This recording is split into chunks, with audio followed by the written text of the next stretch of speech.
लेकिन प्रैक्टिकली अगर इसको देखा जाए तो ऑप्टिक्स वाला जो पार्ट है, ऑप्टिक्स में जो सिलेबस हम पढ़ने वाले हैं वो एकदम स्ट्रेट फॉरवर्ड, एकदम सिंपल है। क्यों सिंपल है? क्योंकि यहाँ पे हमें बड़े बड़े डेरिवेशन, बड़ी बड़ी थीरीज ऐसे कुछ पढ़ना ही नहीं है। लाइट के बिहेवियर के रूल्स है, फिक्स रूल्स है, वो रूल्स समझने हैं, वो एक बार मालूम हो गए तो इसमें कोई भी मतलब मिस्टेक नहीं होगी। फिक्स रूल है, यहाँ पे कोई भी वेरिएशन नहीं होता है। एंड इसका सबसे बड़ा एडवांटेज ये है कि ऑप्टिक्स के ऊपर आपको एप्लीकेशन बेस्ड क्वेश्चन नहीं पूछे जा सकते।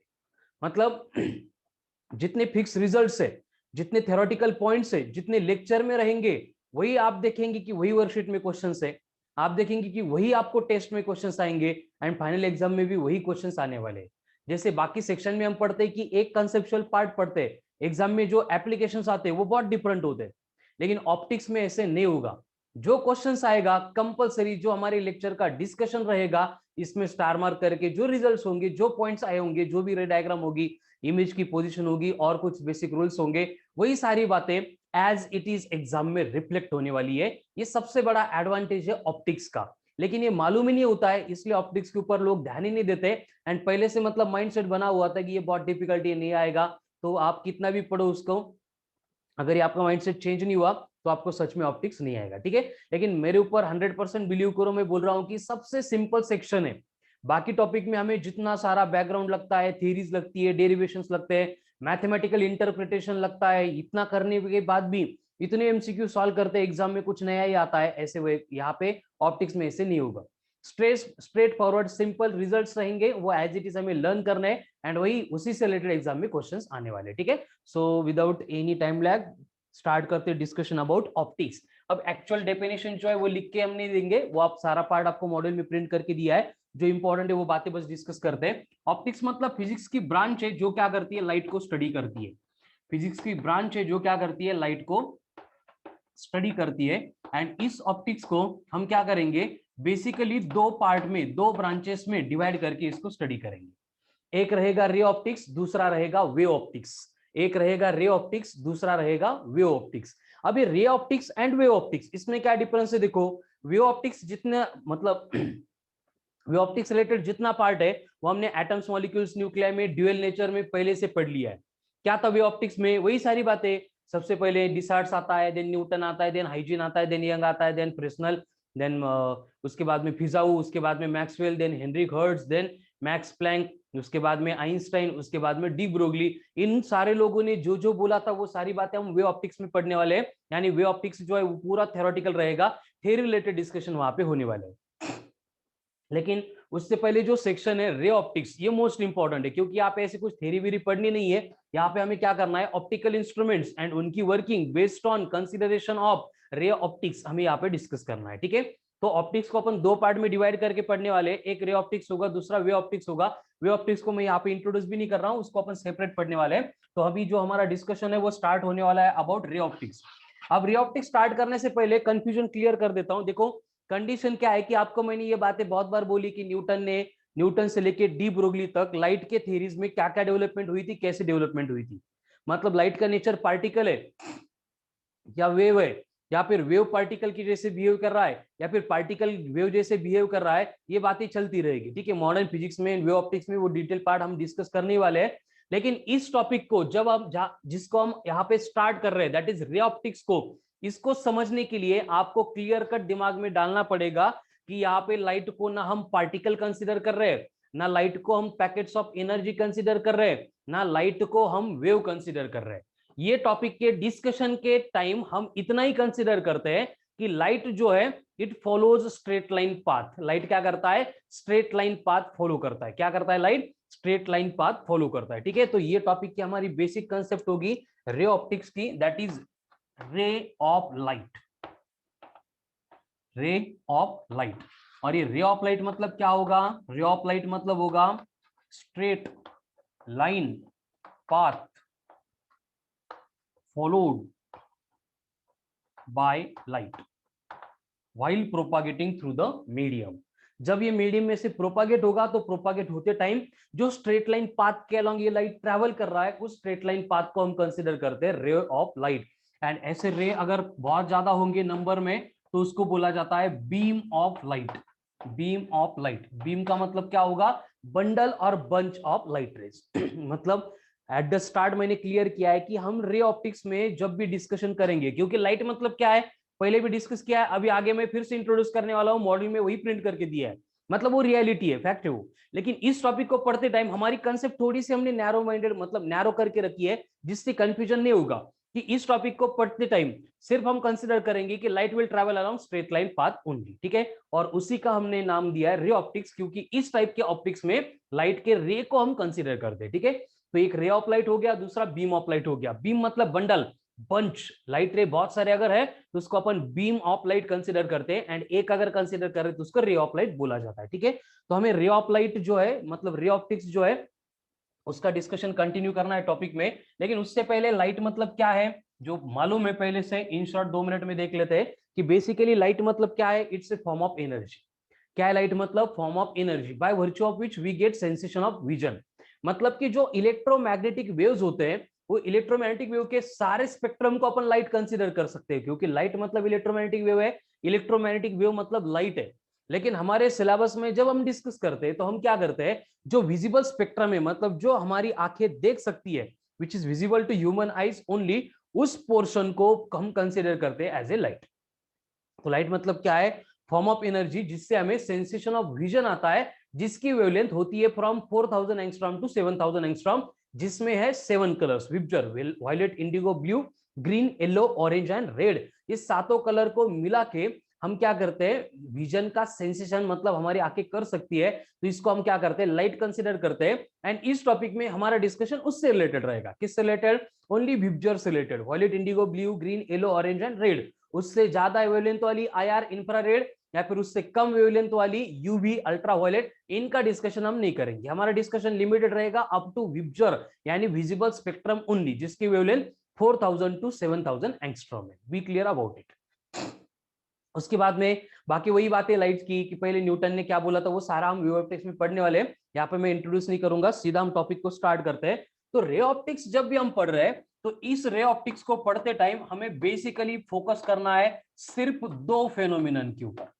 इनको छोड़ के रे ऑप्टिक्स में हम कुछ ज्यादा नहीं पढ़ेंगे, ठीक है। जिसमें फर्स्ट होगा रिफ्लेक्शन एंड सेकंड होगा रिफ्रैक्शन, रिफ्लेक्शन एंड रिफ्रैक्शन, ठीक है। अब ये रिफ्लेक्शन एंड रिफ्रैक्शन क्यों पढ़ने, देखो क्योंकि हम पढ़ रहे रे ऑप्टिक्स। क्या पढ़ रहे हैं हम? Ray optics. इसको ज्योमेट्रिकल ऑप्टिक्स भी बोला जाता है, क्योंकि ज्योमेट्री के जो रूल्स है वो एज इट इज यहाँ पे अप्लाई होते हैं। तो अगर हम यहाँ पे रे ऑप्टिक्स पढ़ रहे हैं या फिर ज्योमेट्रिकल ऑप्टिक्स पढ़ रहे हैं तो हमारा बेसिक कंसिडरेशन क्या है कि लाइट को कंपलसरी स्ट्रेट लाइन पाथ के अलाउंग ट्रेवल करना पड़ेगा। लेकिन ये दोनों फिनोमिनन है जहां पे लाइट क्या करता है, अपना स्ट्रेट लाइन पाथ छोड़ के दूसरे पाथ पर ट्रेवल करता है। जैसे कि रिफ्लेक्शन, रिफ्लेक्शन में क्या होता है, कोई भी मिरर है, प्लेन सरफेस है, उसके ऊपर आके लाइट गिरती है।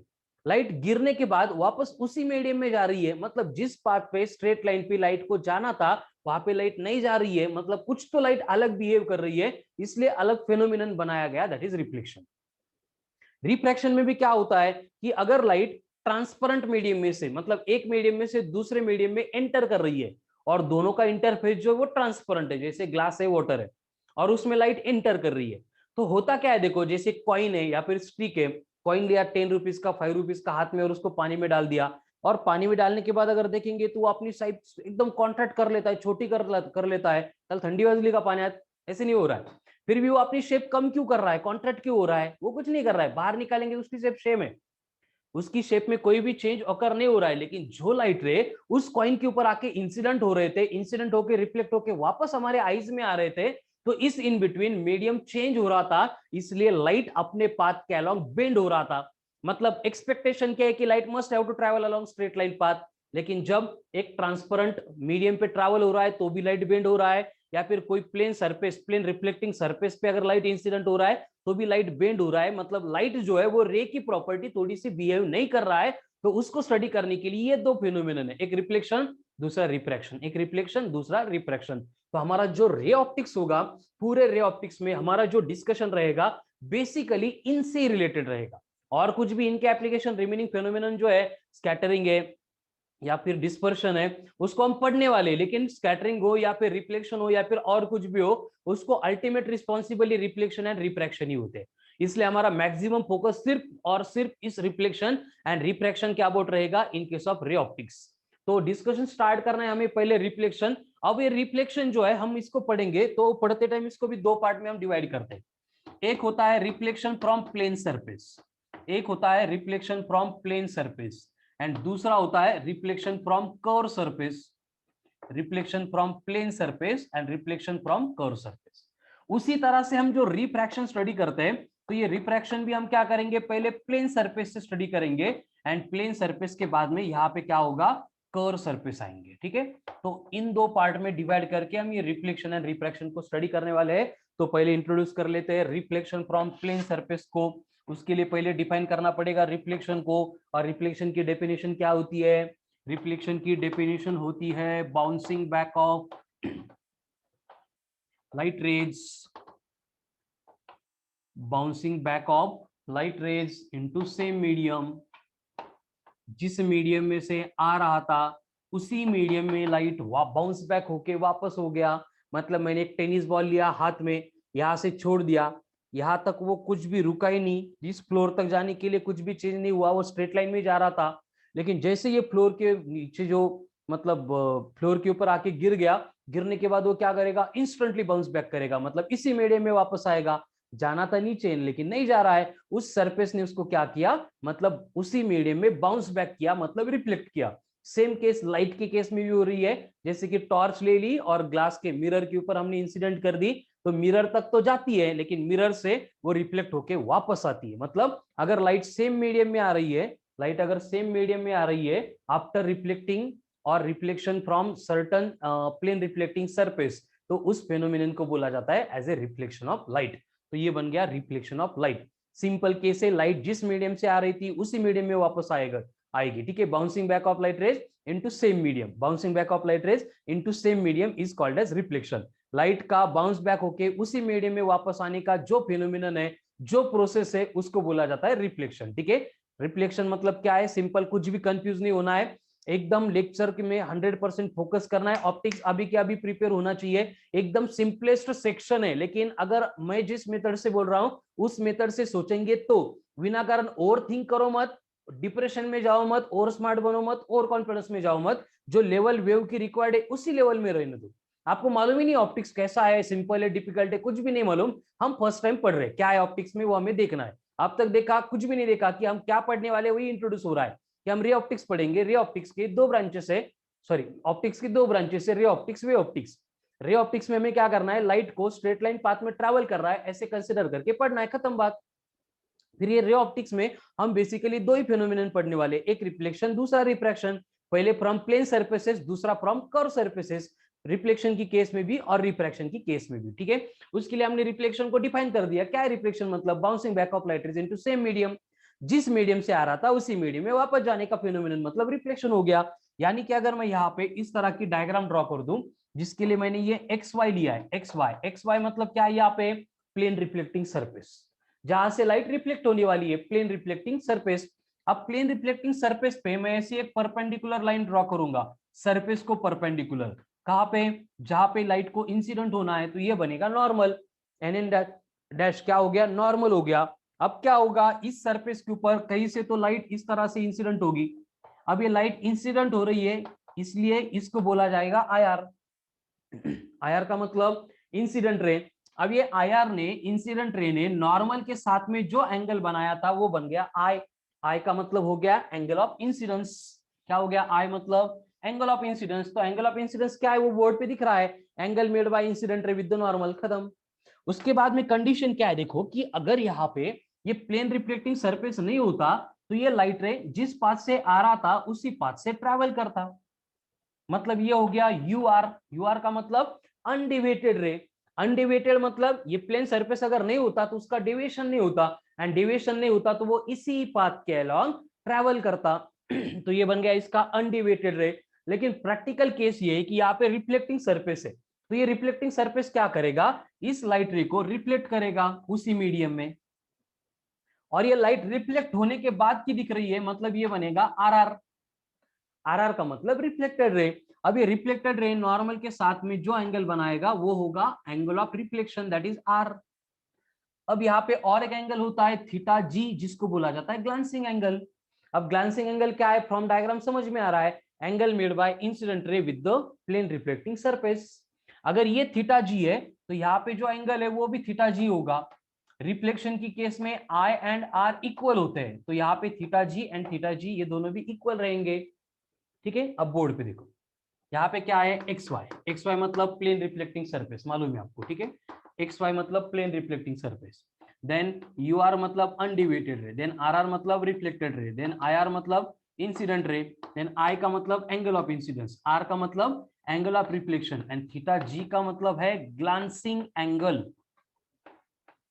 और एक ग्लांसिंग एंगल का मतलब क्या है, angle made by incident ray with the surface. Condition क्या है देखो, सरफेस के साथ में बन रहा है तो ग्लांसिंग एंगल, अगर नॉर्मल के साथ में बन रहा है तो एंगल ऑफ इंसिडेंस। सरफेस के साथ में तो ग्लांसिंग एंगल, नॉर्मल के साथ में तो एंगल ऑफ इंसिडेंस। इसका मतलब क्या होगा, from diagram we can say that, from diagram we can say that glancing angle plus I it will become equals to 90 degree. Theta G plus I, इनकी value क्या होगी, 90 होगी। इसका मतलब अगर मुझे थीटा जी दिया है और आई निकालना है तो आई बनेगा 90 माइनस थीटा जी, और मुझे अगर थीटा जी चाहिए, ग्लांसिंग एंगल चाहिए, तो ये बनेगा 90 माइनस आई। इतना सिंपल है, कुछ भी अलग नहीं है। आपकी जो 9/10 की ज्योमेट्री थी वही याद करके यहाँ पे लिखना है, जो दिख रहा है वो सिंपल बात है। रिफ्लेक्शन पढ़ रहे फ्रॉम प्लेन सरफेस, और प्लेन सरफेस मतलब क्या है, यू आर का मतलब अनडिवेटेड रे। प्लेन सरफेस से रिफ्लेक्ट होने के बाद इंसिडेंट रे था, रिफ्लेक्टेड रे था, अगर सरफेस नहीं होता लाइट रे इधर जाता, मतलब ये अनडिवेटेड रे हो गया। तो अब देखो यहाँ पे मैं एक एंगल बनाऊंगा, इस एंगल को हम बोलेंगे डेल्टा। और डेल्टा मतलब क्या हो गया, what is by delta, delta मतलब हो गया एंगल ऑफ डिविएशन। क्या हो गया, एंगल ऑफ डिविएशन। मतलब कितने एंगल से लाइट डेविएट हो रहा है, मतलब आना था इस तरफ लेकिन जा रहा है इस तरफ, मतलब ये डेविएट हो गया, बेंड हो गया, जिसके डेविएशन का, बेंडिंग का एंगल मतलब डेल्टा। ठीक है, चलो जो बोर्ड पे है उसका स्क्रीनशॉट ले लो।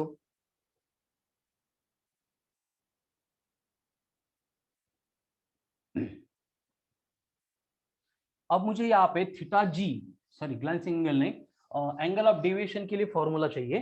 तो कंडीशन क्या है देखो, अगर यहाँ पे कोई प्लेन रिफ्लेक्टिंग सरफेस यानी मिरर नहीं होती तो लाइट रे इस तरह से जा रहा होता, यानी इसका टोटल एंगल कितना होता है 180 डिग्री। लेकिन यहाँ पे हुआ क्या, ऐसे सरफेस आ गया, ऐसे नॉर्मल आ गया, लाइट रे इधर चला गया। अब यहाँ का एंगल आई एंड यहाँ पर एंगल आर, मतलब दोनों सेम ही है, मैं इसको आई बोल सकता हूँ। इतने एंगल से लाइट बेंड हो गया, मतलब मुझे क्या करना पड़ेगा, 180 से ये एंगल सब्ट्रैक्ट करना पड़ेगा, यानी डेल्टा होता है 180 माइनस 2i, या फिर डेल्टा इज इक्वल्स टू होता है 180 माइनस 2r। ये हो गया angle of deviation in case of reflection, angle of deviation in case of reflection. चलो है क्लियर, सिंपल, ये 9/10 की बातें चल रही है। ठीक है, कुछ भी नया नहीं है, देख लो एक बार फिर से। एंड यही ऑप्टिक्स है, ऐसे ही पढ़ने वाले, कुछ नया यहाँ पे आने वाला नहीं है। ठीक है, चलो तो रिफ्लेक्शन हो गया from plane surface, basic introduction हो गया। इसमें एंगल ऑफ डेविएशन थोड़ा सा इंपॉर्टेंट है, ये कंफ्यूज करता है, इसलिए इसको सेपरेट लिखा है 180 माइनस 2i या फिर 180 माइनस 2r। अब ये बेसिक इंट्रोडक्शन होने के बाद नेक्स्ट पॉइंट आता है laws of reflection. Laws of reflection, अगर कहीं पे रिफ्लेक्शन प्रूव करना है तो आपको ये लॉ वहां पे हो रहा है ये एक्सप्लेन करना पड़ता है। जैसे कि first law which is most important, कि हर कोई रिफ्लेक्शन में, फिर वो रिफ्लेक्शन फ्रॉम प्लेन सरफेस है या फिर रिफ्लेक्शन फ्रॉम कर्व सरफेस है, किसी भी टाइप के रिफ्लेक्शन में compulsory angle of incidence must be equal to angle of reflection होना चाहिए।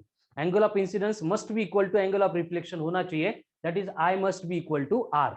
यही एक इंपॉर्टेंट है, बाकी दो ऐसी चिल्लर है कि क्या होता है, incident ray, reflected ray and normal must lie in one plane.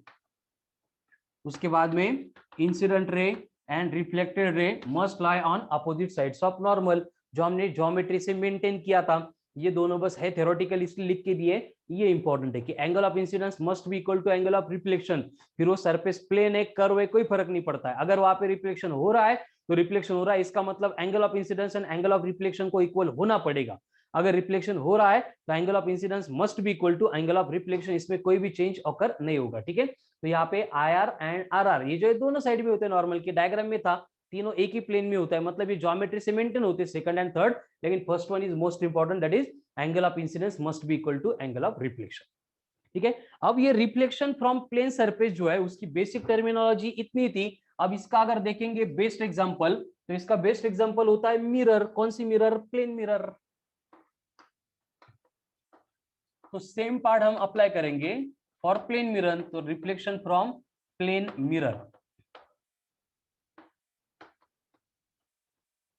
अब प्लेन मिरर मतलब क्या? इस तरह का ग्लास होगा, उसकी एक साइड को हम क्या करेंगे, इस तरह से पॉलिश कर देंगे, और इसको पॉलिश कर दिया, ये क्या बन गई? प्लेन मिरर बन गई। तो अब प्लेन मिरर में क्या होता है देखो, फॉर एग्जांपल जैसे कि यहाँ पे हमने एक ऑब्जेक्ट रख दिया, पॉइंट ऑब्जेक्ट, और ये पॉइंट ऑब्जेक्ट से लाइट रे निकल के यहाँ पे इंसिडेंट हो गया, दूसरा लाइट रे निकल के यहाँ पे इंसिडेंट हो गया। देखो बोर्ड पे लाइट रे निकाले, सारे लाइट रे निकाल नहीं सकते हम, निकालने भी नहीं है। हम क्या करते हैं, एक्सटेंडेड ऑब्जेक्ट है तो एंड के दो, पॉइंट ऑब्जेक्ट है तो दो, ऐसे दो लाइट रे तीन लाइट रे ड्रॉ करके उसकी इमेज एंड ऑब्जेक्ट की पोजीशन हम डिफाइन करते हैं। अब इमेज क्या, ऑब्जेक्ट क्या, रे डायग्राम क्या, पोजीशन क्या, ये बड़े बड़े वर्ड्स दिमाग में डालो ही मत। इससे पहले जितना सिंपल पढ़ रहा था वही है, बस वो आड़वा था ये ऊबा कर दिया, वो हॉरिजॉन्टल था ये वर्टिकल हो दिया, हो गया मिरर का सरफेस, बाकी कुछ भी चेंज नहीं। वही है, बस हम क्या कर रहे हैं अभी, डायरेक्ट एक रे को कंसीडर करने से अच्छा है डायरेक्ट ऑब्जेक्ट को कंसीडर कर रहे हैं, तो उसकी इमेज कैसी फॉर्म होती है वो बातें हमें डिस्कस करनी है। तो मैंने यहाँ पे ऑब्जेक्ट रखा था। अब ऑब्जेक्ट से ये दोनों लाइट रे निकल गए, मतलब ये दोनों आईआर हो गए, इंसिडेंट रे हो गए। अब कंडीशन क्या है, यहाँ पे अगर नॉर्मल ड्रॉ करेंगे, यहाँ पे नॉर्मल ड्रॉ करेंगे, तो रिफ्लेक्शन के बाद में angle of reflection and angle of incidence same रहेगा। इसका मतलब ये लाइट रे इस डायरेक्शन में इस तरह से ट्रेवल करने वाले हैं। ठीक है।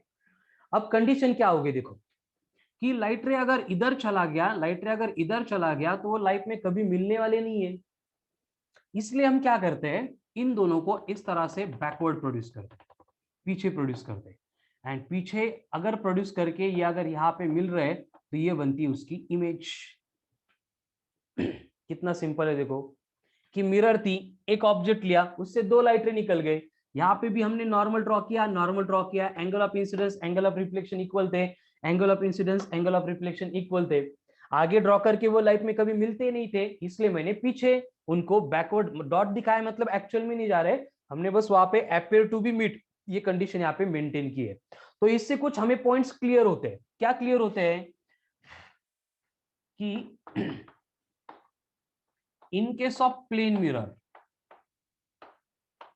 In case of plane mirror, number one, जितने डिस्टेंस पे ये ऑब्जेक्ट था, इसको अपन यू बोलते हैं, उतनी डिस्टेंस पे इमेज फॉर्म होती है वी। यानी कि हम क्या लिख सकते हैं, distance of object, distance of object is equals to distance of image.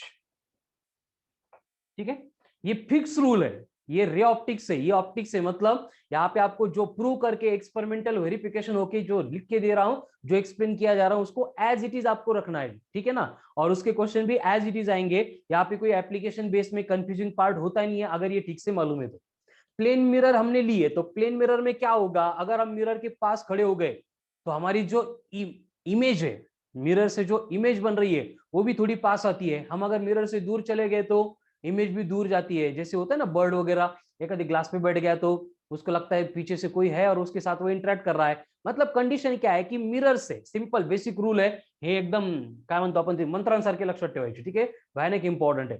Plane mirror है, जितना डिस्टेंस ऑब्जेक्ट का उतना डिस्टेंस इमेज का, फिर ऑब्जेक्ट दूर लेके जाओ इमेज दूर जाएगी, ऑब्जेक्ट पास लेके आओ इमेज पास आएगी। कॉन्केव कॉन्वेक्स में फेनोमेनन चेंज होगा। प्लेन के बारे में डिस्कस कर रहे हैं तो प्लेन के बारे में बातें दिमाग में रखो। प्लेन मिरर है, क्या हो रहा था, उसकी रे डायग्राम मैंने बोर्ड पे ड्रॉ कर दी। ऐसे ऑब्जेक्ट है, ये लाइट रे निकल गए, इंसिडेंट होके रिफ्लेक्ट होके जा रहे थे, लेकिन यहाँ पे एक्चुअल में मिले नहीं, हमें बैकवर्ड ऐसे लाइट रे प्रोड्यूस करने पड़े।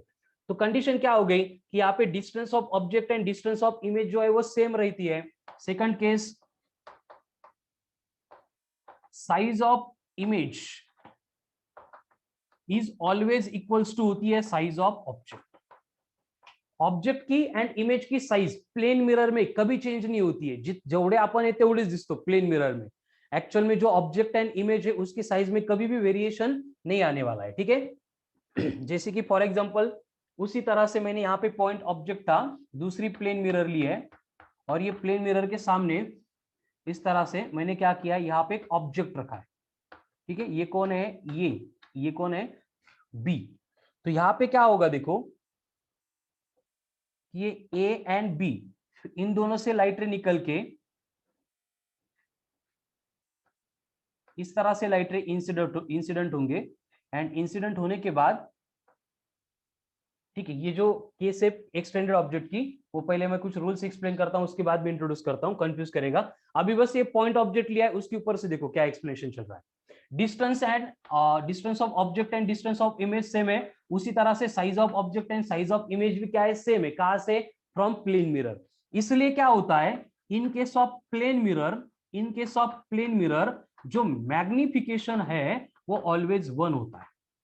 मतलब प्लेन मिरर अगर दी तो आपको मैग्निफिकेशन कैलकुलेट करना ही नहीं है, जो मैग्निफिकेशन है वो क्या होता है, ऑलवेज 1 होता है। ठीक है, तो distance of object distance of image same हो गई, size of object size of image same हो गई, मैग्निफिकेशन 1 हो गया। ठीक है, अब इस तरह से कंडीशन क्या बन गई देखो, कि डिस्टेंस साइज एंड मैग्निफिकेशन तो आ गई।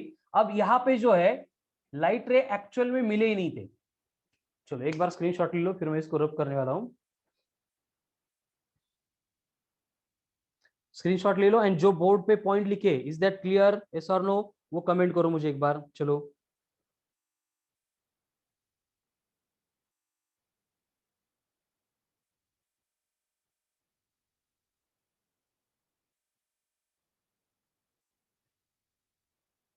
मैग्निफिकेशन म्हणजे किती मैग्निफाई होते, बड़ी हो रही है छोटी हो रही है?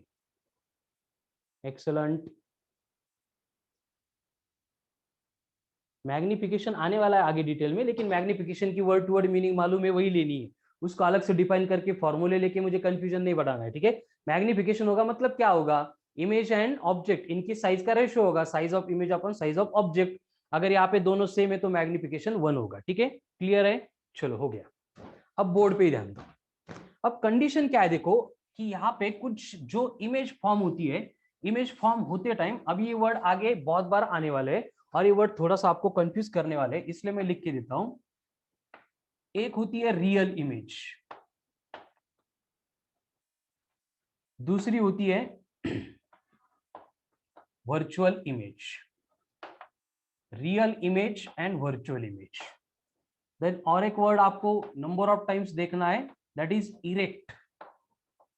और एक वर्ड इसके साथ में आता है inverted,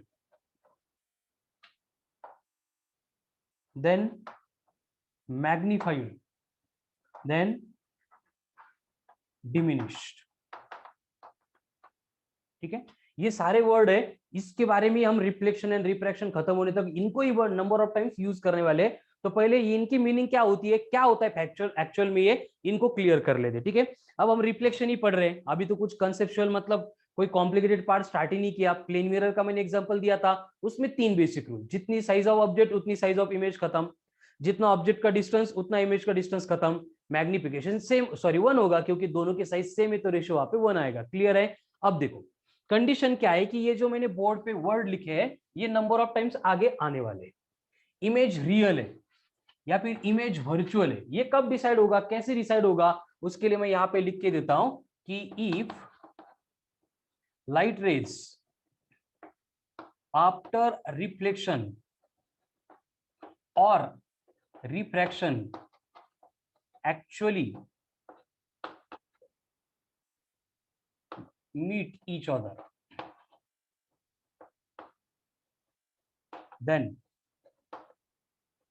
the image is real. Simple condition है, क्या है देखो, कि अगर रिफ्लेक्शन या फिर रिफ्रैक्शन होने के बाद लाइट रेज एक दूसरे को मिल रहे हैं, अब कैसे मिलेंगे उसके लिए मैं जो आगे अभी तक पढ़ाया नहीं लेकिन बेसिक नॉलेज है, इसलिए मैं इंट्रोड्यूस कर देता हूं। कि इस तरह की एक मिरर है जिसको मैं कॉनकेव बोलता हूं, क्या ये कॉनकेव मिरर है, और इस कॉनकेव मिरर में ये उसका प्रिंसिपल एक्सिस हो गया। मैंने यहाँ पे एक ऑब्जेक्ट रखा है ए बी वाला, और इस ऑब्जेक्ट के क्या, ऑब्जेक्ट से क्या हो रहा है कि एक लाइट रे निकल रहा है जो ये प्रिंसिपल एक्सिस को पैरेलल है, एंड ये रिफ्लेक्ट होके ऐसे जा रहा है। ठीक है, एंड दूसरा जो है इस तरह से इंसिडेंट हो रहा है सेंटर ऑफ सॉरी पोल पे, एंड रिफ्लेक्ट होके इधर जा रहा है। तो कंडीशन क्या हो गई, यहाँ पे मुझे इमेज मिल गई ए डैश बी डैश। छोटी सी डायग्राम है, आगे जाके बहुत मतलब इससे रिलेटेड डिस्कशन करने वाले, बस मुझे ये शो करना है कि यहाँ पे होता क्या है, ये लाइट रे रिफ्लेक्ट होने के बाद खरोखर एक्चुअल में एक दूसरे को इंटरसेक्ट कर रहे हैं, कट कर रहे हैं, ये हम यहाँ पे देख सकते हैं। अगर ऐसी सिचुएशन है तो उस इमेज को हम बोलते हैं कि इमेज रियल है। एकदम सिंपल कंसेप्ट है। इमेज रियल कब होगी कि रिफ्लेक्शन एंड रिफ्रैक्शन होने के बाद लाइट रे अगर एक दूसरे को इंटरसेक्ट करेंगे, कट करेंगे, मतलब खरोखर जर भेटणार असतील पाथ में, अगर एक दूसरे को मीट होने वाले, तो इमेज क्या होती है, रियल होती है। अब रियल का मतलब क्या है, कोई स्क्रीन अगर हम सामने रख देंगे तो स्क्रीन के ऊपर उसकी इमेज मिलती है, मतलब वो रियल है। लेकिन जो हमें लगता है कि मिलनी चाहिए, जैसे कि हम खुद खड़े हो गए मिरर के सामने, हम देख सकते हैं, लेकिन हमारे पीछे अगर कोई स्क्रीन रख देंगे तो उस स्क्रीन पे हमारी इमेज फॉर्म नहीं होगी। ठीक है, यूट्यूब पे वीडियो के लिंक से अगर चाहिए तो मैं बाद में शेयर करूंगा, लेकिन और कंफ्यूज करते, इसलिए इतना डीप में जाना नहीं है। जितनी सिंपल वे से आप एक्सेप्ट कर सकते हो उतने सिंपल वे से एक्सेप्ट करो। ये रूल अच्छा है एकदम, याद करने के लिए, समझने के लिए, कंफ्यूज नहीं करता है। लाइट रे अगर एक दूसरे को कट कर रहे हैं, क्योंकि हमें रिलेटेड टू रे डायग्राम ये सब डिस्कस करना है, अगर लाइट रे कट कर रहे हैं, इंटरसेक्ट कर रहे हैं, मिल रहे हैं, तो रियल इमेज है, जैसे यहाँ पे। लेकिन इससे पहले जो मैंने पॉइंट ऑब्जेक्ट ड्रा किया था उसमें लाइट रे मिल नहीं रहे थे, मतलब वो क्या हो गई, वर्चुअल इमेज, वर्चुअल ये हो गई, इमेज हो गई। ठीक है, चलो अब रियल हो गई। अब मैं वर्चुअल के लिए सेम बात ही लिखूंगा। वर्चुअल में क्या होगा कि if light rays appears to be meet, मतलब एक्चुअल में मिलेंगे नहीं, appears टू बी मीट है, ऐसे लगेगा हमें कि वो एक दूसरे को मिल रहे हैं। जैसे कि अभी मैंने जो डायग्राम ड्रॉ की थी, याद है, प्लेन मिरर था, ऑब्जेक्ट था, ऐसे इंसिडेंट होके लाइट रे रिफ्लेक्ट होके ऐसे जा रहे थे, तो ये कभी मिलने वाले ही नहीं है। इसलिए मैंने क्या किया, उनको इस तरह से बैकवर्ड प्रोड्यूस किया, और यहाँ पे आके ऐसे लग रहा है, अपियर हो रहा है कि इंटरसेक्ट हो रहा है, मतलब ये प्रैक्टिकली नहीं हो रहे थे। इसलिए इस पर्टिकुलर केस में जो इमेज फॉर्म होती है वो बनेगी वर्चुअल। मतलब अगर हमें ऐसे मिरर के पीछे जाने वाले नहीं थे लाइट रे, लेकिन फिर भी ड्रॉ करने पड़ रहे हैं, मतलब वो इमेज वर्चुअल है। लेकिन वो एक्चुअल में अगर कंटिन्यूअस लाइन से ड्रॉ कर देते तो वो रियल होते। क्लियर है सबको रियल एंड वर्चुअल इमेज का कंफ्यूजन? चलो कमेंट करो, कमेंट फास्ट। रियल है क्या, रियल नहीं, क्लियर है क्या, रियल एंड वर्चुअल इमेज, पटपट।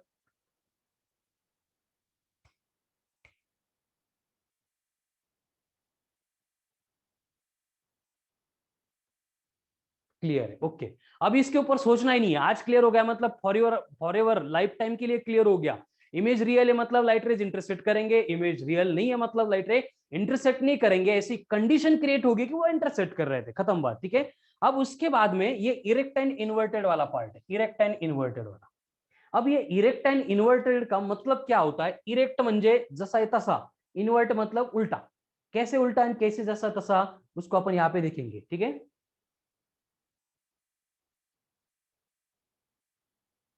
रियल इमेज का एग्जांपल अभी दिया, मिरर ड्रॉ की थी बेटा बेटा मैंने। ठीक है, साइनिया का कंफ्यूजन है, फिर से एक बार, कॉन्केव मिरर होती है, आगे हम इसके रिलेटेड बहुत डिस्कस करने वाले हैं। अगर ये कॉन्केव मिरर है, उसके पीछे की साइड को हमने ऐसे क्या कर दिया, पॉलिश कर दिया, और यहाँ पे सपोज हम देख रहे हैं कि ये पोल है और ये एक्सिस है, मैंने ये ऑब्जेक्ट रख दिया है। तो यहाँ पे रे डायग्राम ड्रॉ करने के लिए मैं कोई भी दो लाइट रे कंसिडर करता हूँ, एक ऊपर से यहाँ पे इंसिडेंट होगा एंड दूसरा यहाँ पे सेंटर पे आके गिरेगा। तो ये इंसिडेंट होके रिफ्लेक्ट होके यहाँ पे जा रहा है, ये भी रिफ्लेक्ट होके इससे यहाँ पे जा रहा है। तो अगर यहाँ पे इस पॉइंट पे ये लाइट रे सच में मिल रहे हैं, इंटरसेक्ट कर रहे हैं, मतलब इसकी जो इमेज होगी, ये अगर ऑब्जेक्ट ए भी है तो ये इसकी image A dash B dash हो गई, सॉरी ए डैश बी डैश हो गई, सच में मिल रहे हैं मतलब ये रियल है। लेकिन अगर सच में नहीं मिलते, जैसे कि ये मिरर की केस है, प्लेन मिरर, अब प्लेन मिरर में भी सेम ऑब्जेक्ट मैंने रखा है ए बी। अब इस ए बी में क्या हो रहा है देखो, कि एक लाइट रे यहाँ पे था, जिस पाथ से आ रहा था उसी पाथ से जा रहा है, एंड दूसरा लाइट रे इधर रिफ्लेक्ट मतलब इंसिडेंट हो रहा है, रिफ्लेक्ट होके इधर जा रहा है। लेकिन अगर मैं इसको बैकवर्ड प्रोड्यूस करूंगा एंड इसको भी बैकवर्ड प्रोड्यूस करूंगा करूंगा जो एक्चुअल में नहीं है लेकिन बैकवर्ड प्रोड्यूस कर रहे हैं हम, तो यहाँ पे क्या होगा, मुझे ये ए डैश बी डैश इनकी इमेज मिलेगी। मतलब यहाँ पे लाइट रे मिल रहे हैं तो ये रियल है, यहाँ पे मिल नहीं रहे, मुझे ड्रॉ करना पड़ रहा है, मतलब वो अपियर्स टू बी म्यूट है, मतलब ये क्या हो गई, वर्चुअल इमेज हो गई। सानिया क्लियर है क्या, बोलो सानिया।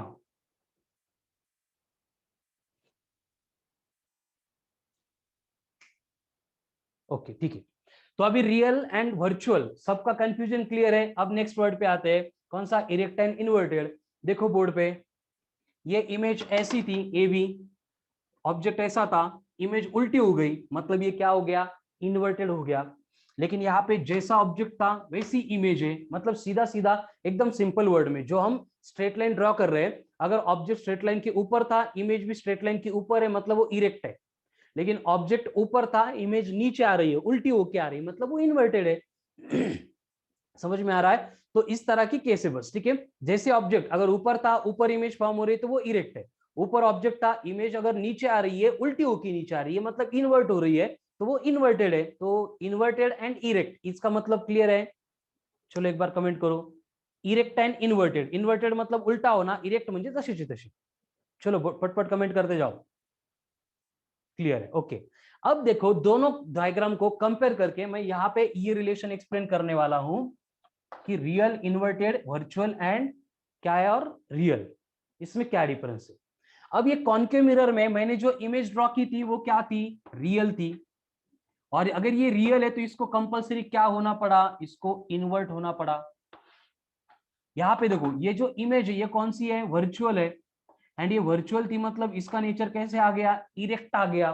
तो यहाँ पे मैं कंक्लूड कर सकता हूं, यहाँ पे मैं कंक्लूड कर सकता हूं, क्या कंक्लूड कर सकता हूं, कि जब भी इमेज रियल होती है, जब भी इमेज रियल होती है, जब भी इमेज रियल होती है, वो इन्वर्टेड होती है। एंड जब भी इमेज वर्चुअल होती है वो इरेक्ट होती है। इतना सिंपल कनेक्शन है। अगर इमेज रियल है तो उसको इन्वर्टेड होना पड़ेगा, एंड वर्चुअल है तो वो क्या रहेगी, इरेक्ट रहेगी। ठीक है, ये दोनों एग्जांपल से मैंने वहां पे इंट्रोड्यूस भी किया है। ठीक है, चलो अब ये थर्ड, ये जो लास्ट है, 2 पॉइंट है, मैग्नीफाइड एंड डिमिनिश्ड। इसका मतलब क्या है कि अगर ऑब्जेक्ट के साइज से इमेज की साइज बड़ी है तो वो मैग्नीफाइड इमेज, अगर ऑब्जेक्ट के साइज से इमेज की साइज छोटी है तो वो डिमिनिश्ड इमेज। क्लियर है क्या, मैग्नीफाइड डिमिनिश समझ में आता है? मैग्नीफाइड मतलब ऑब्जेक्ट के साइज से इमेज की साइज अगर बड़ी है, ग्रेटर है, तो वो मैग्नीफाइड। अगर ऑब्जेक्ट के साइज से इमेज की साइज छोटी है, कम है, तो वो डिमिनिश्ड इमेज। इतना डिफरेंस है मैग्नीफाइड एंड डिमिनिश्ड। ये 6 to 6.123 4.6, हाँ 6 पॉइंट्स क्लियर है। कवन फास्ट कमेंट करो।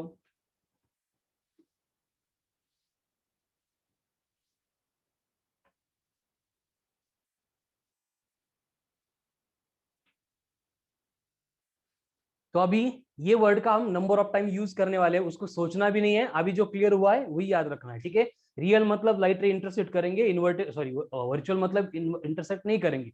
इरेक्ट मतलब जैसी है वैसी, इन्वर्टेड मतलब उल्टी, मैग्नीफाइड मतलब ऑब्जेक्ट से बड़ी साइज, डिमिनिश मतलब ऑब्जेक्ट से छोटी साइज। हो गया क्लियर? ठीक है, चलो हम डिस्कस कर रहे थे प्लेन मिरर की अबाउट, हम कर्व पे आए ही नहीं थे, वो बस एग्जांपल चाहिए था इसलिए मैंने ड्रॉ करके आपको शो किया था।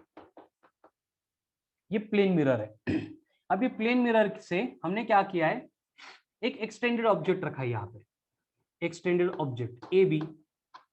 अगर मुझे इसकी इमेज चाहिए तो क्या होगा, एक लाइट रे आके यहाँ पे इंसिडेंट होगा जो अपना पाथ रिट्रेस करेगा, दूसरा लाइट रे यहाँ पे इंसिडेंट होगा, angle of incidence angle of reflection same रहेंगे, मतलब इस डायरेक्शन में ट्रैवल करेगा। लेकिन यहाँ पे ऐसे तो मुझे उसकी इमेज मिलेगी नहीं, तो मुझे क्या करना पड़ेगा, इसको बैकवर्ड प्रोड्यूस करना पड़ेगा, एंड इसको भी बैकवर्ड प्रोड्यूस करना पड़ेगा। जिस पॉइंट पे ये इंटरसेक्ट करेंगे ये बन गई उसकी इमेज। तो फिर से वही है कि जितना डिस्टेंस ऑफ इमेज है उतना ही डिस्टेंस ऑफ ऑब्जेक्ट है, जितनी इमेज की साइज है उतनी ऑब्जेक्ट की साइज है, यानी मैग्निफिकेशन यहाँ पे क्या है, 1 है। ठीक है, ये बेसिक इंपॉर्टेंट बातें हैं रिलेटेड टू प्लेन मिरर। ठीक है, तो अब ये पॉइंट ऑब्जेक्ट के लिए भी एंड एक्सटेंडेड ऑब्जेक्ट के लिए भी क्लियर हुई होगी। ठीक है, चलो आगे। जो हमारे इंग्लिश के अल्फाबेट्स है उसमें से है टोटल 26, लेकिन उसमें से 11 अल्फाबेट्स ऐसे है कि जिनकी मिरर इमेज इज सेम है, mirror image is same, mirror image is same. कौन से अब फाइंड करना है आपको। चलो बोलो कौन से सेम है।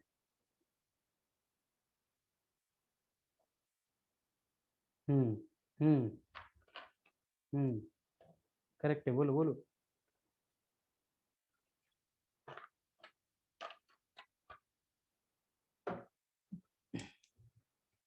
ए M T O U I X H V W Y 1 2 3 4 5 6 7 8 9 10 11 हो गए। इतने अल्फाबेट्स जो है इनकी मिरर इमेज सेम है। इसका मतलब इनको अगर मिरर में देखेंगे तो जैसे है वैसे दिखेंगे, लेकिन इनको छोड़ के जो बाकी सारे अल्फाबेट्स है वो लैटरली इन्वर्टेड होते हैं। लैटरली इन्वर्टेड मतलब कैसे? फॉर एग्जांपल ये मिरर है, यहाँ पे P रखा है तो ये लैटरली इन्वर्ट होगा। कैसे लैटरली इन्वर्ट होगा? ये P का ये कर्व मिरर के क्लोज था तो ये मिरर के क्लोज ही रहेगा, एंड ये बाकी पूरा पार्ट ऐसे रहेगा, तो ये P की इमेज इस तरह से दिखेगी। मतलब ऐसे पूरा वो इन्वर्ट नहीं हो गया, ये लेटरल इन्वर्टेड हो गया, बाजू से लेफ्ट राइट इन्वर्ट हो रहा है। अप डाउन इन्वर्जन नहीं है, क्या है? लेफ्ट राइट इन्वर्जन है। ऐसे P था तो ये ऐसे उसकी इमेज हो गई P वाली। समझ में आ रहा है? उसी तरह से अगर आपको ये R दिया है, अब ये सारे वो JNV के एग्जाम, स्कॉलरशिप के एग्जाम, उसमें इसी टाइप के क्वेश्चंस होते हैं, तो ये आप सबको मालूम है, ऐसे हम कंसीडर कर सकते हैं। ठीक है, अब फिर से ये R की मिरर इमेज चाहिए तो क्या होगा? ये जो कर्व वाला पार्ट है, ये जो कर्व वाला पार्ट है वो मिरर के साइड में आएगा, हो गया R की इमेज। तो इस तरह से ये 11 अल्फाबेट छोड़ के बाकी सारे अल्फाबेट क्या होते हैं? लैटरली इन्वर्टेड इमेज बनाते। क्या है? लैटरली इन्वर्टेड इमेज बनाते। देखो एकदम सिंपल सिंपल बातें डिस्कस हो रही है। भाग्यश्री बराबर है, P इन्वर्टेड है, लैटरली इन्वर्टेड है। सिंपल सिंपल बातें चल रही है। देखो रिफ्लेक्शन के बारे में, अब ये अल्फाबेट्स की बात हो गई। अब उसके बाद में और एक इंपॉर्टेंट पॉइंट आता है कि जब हम क्लॉक है, वॉच है, टाइम देखते हैं क्लॉक में, और इस टाइम का मिरर इमेज हम देखते हैं। तो जैसे कि फॉर एग्जांपल क्लॉक है,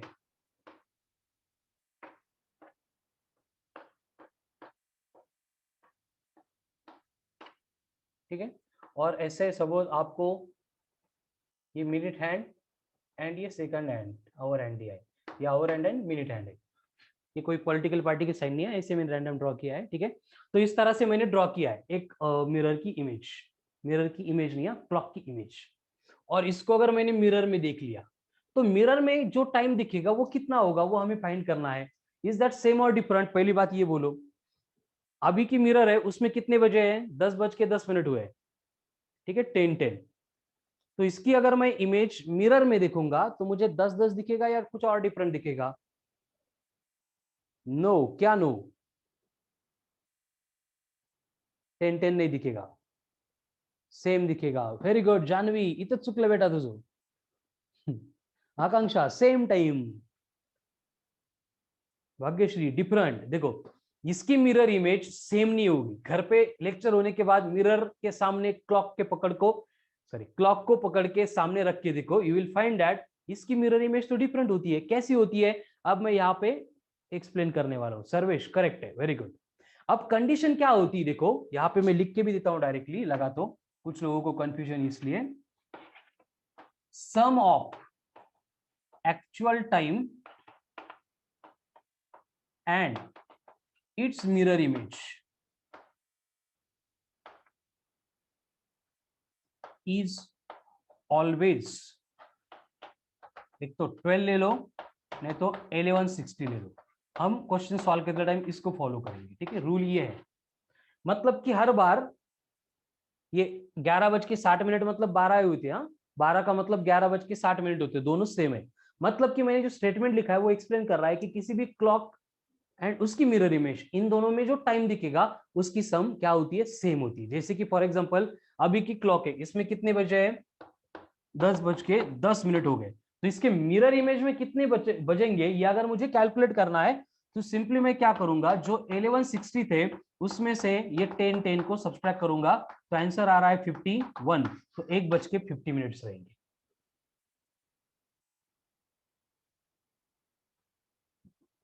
नहीं आकांक्षा, 1:50 होंगे। सेजल क्या ये 12 एक्चुअल? चलो बोर्ड पे जो किया है मैंने वो क्लियर है क्या? हर बार जब भी अभी टाइम दिया गया है, एकदम सिंपल रूल है, क्या करना है? 11:60 में से वो टाइम को सब्ट्रैक्ट करना है, हो गया आंसर। ठीक है, जैसे कि अभी क्वेश्चन में बोला है कि 2:59 हो गए, किसमें? क्लॉक में। तो उसकी मिरर इमेज में कितने बजेंगे वो कैलकुलेट करना है। चलो करो calculate and tell me answers. जिनको नहीं समझा था उनके लिए सॉल्व करते फिर से। कितने है 2:59, तो मुझे क्या करना है बस 1160 में से इसको सब्ट्रैक्ट करना है, तो कितना बनेगा ये 59। 59 में से 1 गया, 60 में से 59 गया मतलब 1, 11 में से 2 गए मतलब 9, तो ये बन गया 9:01। एक्सेलेंट एक्सेलेंट, अरे मेरे से पहले answers, very good. Bhagyashree wrong हो गया बिल्कुल। हाँ सेजल करेक्ट है।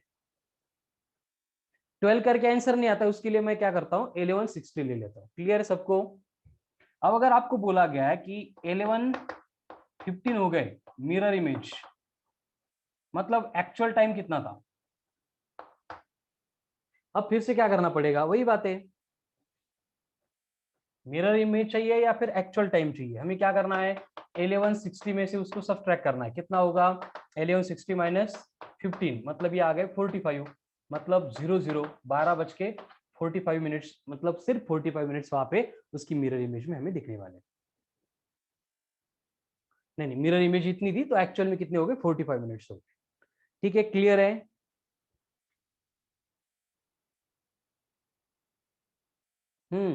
12:45 मतलब 45 मिनट, क्योंकि 12 मतलब 0 हो जाते।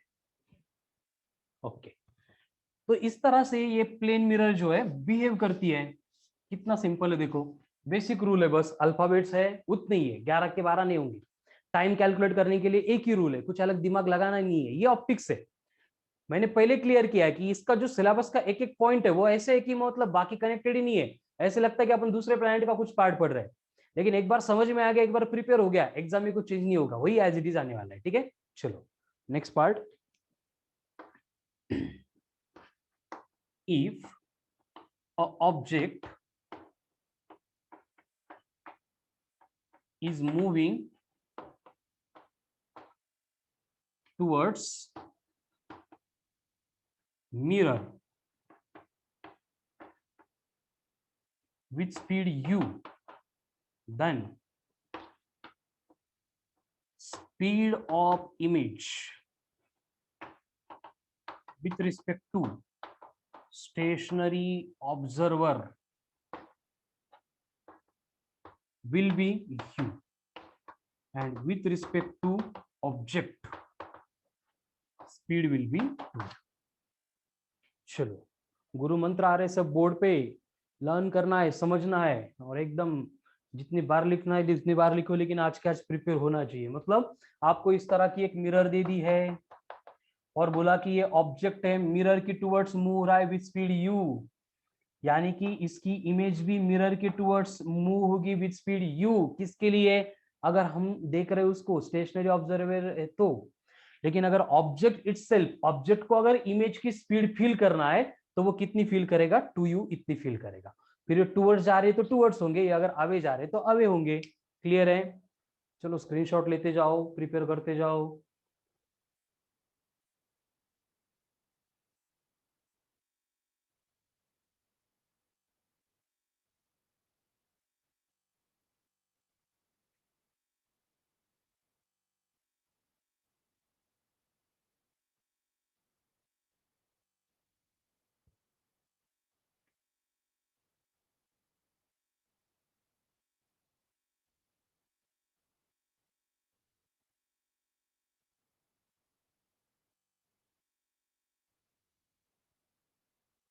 कृष्णा रिलेटिव वेलोसिटी हो, रिलेटिव वेलोसिटी इसकी u एंड इसके अपोजिट डायरेक्शन, इसलिए माइनस ऑफ माइनस यू, तो माइनस माइनस बनेगा +2u, u minus of minus you, minus minus plus you, मतलब ये 2u। रिलेटिव वेलोसिटी ले रहे हैं हम उसकी, मतलब विथ रिस्पेक्ट टू ऑब्जेक्ट है तो। लेकिन स्टेशनरी ऑब्जर्वर के लिए वो क्या है, सिर्फ u रहेगी। ठीक है, चलो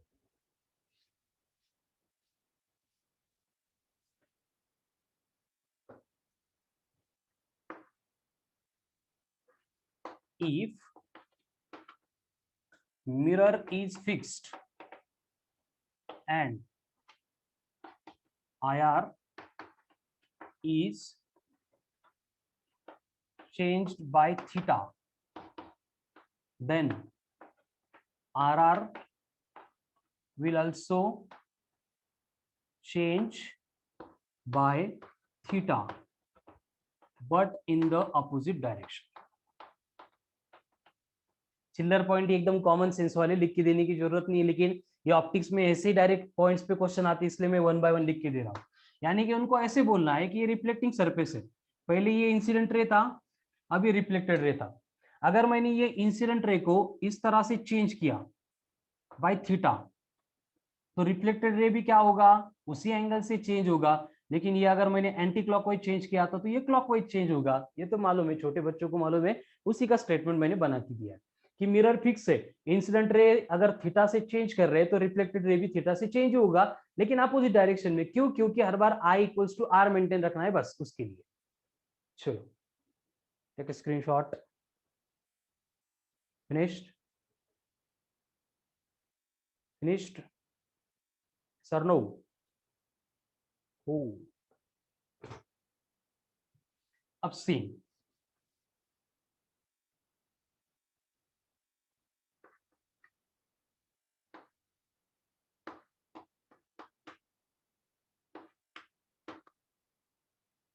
keeping incident ray fixed if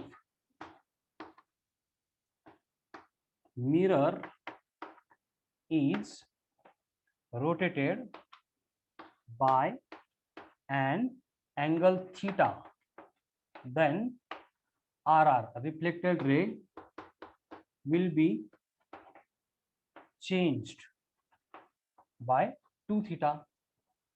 यानी कि देखो, अगर मिरर को फिक्स रख के इंसिडेंट रे चेंज कर रहे हैं तो एंगल ऑफ रिफ्लेक्शन उसी एंगल से चेंज होगा, लेकिन इंसिडेंट रे को फिक्स रख के मिरर को रोटेट कर रहे हैं, चेंज कर रहे हैं बाय एंगल थीटा, तो रिफ्लेक्टेड रे क्या हो रहा है, 2 थीटा से चेंज हो रहा है। कैसे? ऐसे, ये मिरर थी, इसकी ओरिजिनल पोजीशन है, ये नॉर्मल था, ये इंसिडेंट रे हो गया, ये रिफ्लेक्टेड रे हो गया, ये कंडीशन। बट अब क्या कर रहे हैं हम, मिरर को रोटेट कर रहे हैं। अगर मिरर मैंने रोटेट कर दी और ये मिरर ऐसे बन गए, तो ये क्या बन गया, मिरर का रोटेशन हो गया थीटा से। सबसे पहली बात मुझे क्या करना पड़ेगा, नॉर्मल ड्रॉ करना पड़ेगा, जो यहां से नहीं यहां से रहेगा। अब जो एंगल ऑफ इंसिडेंस पहले इतना हुआ करता था, वो इस एंगल से बढ़ गया, मतलब थीटा से बढ़ गया। इसलिए क्या होगा कि जो एंगल ऑफ रिफ्लेक्शन है वो भी क्या होगा, ये थीटा एंड ये थीटा, ये 2 थीटा से बढ़ेगा। ये यहाँ पे लिखा है कि अगर मिरर को रोटेट करेंगे तो जो थीटा से बढ़ने वाला था यहाँ पे 2 थीटा से चेंज होगा। बस इतना डिफरेंस है। अगर मिरर फिक्स है, रे चेंज हो रहा है तो थीटा से, रे फिक्स है, मिरर को रोटेट कर रहे हैं तो 2 थीटा से। क्लियर है?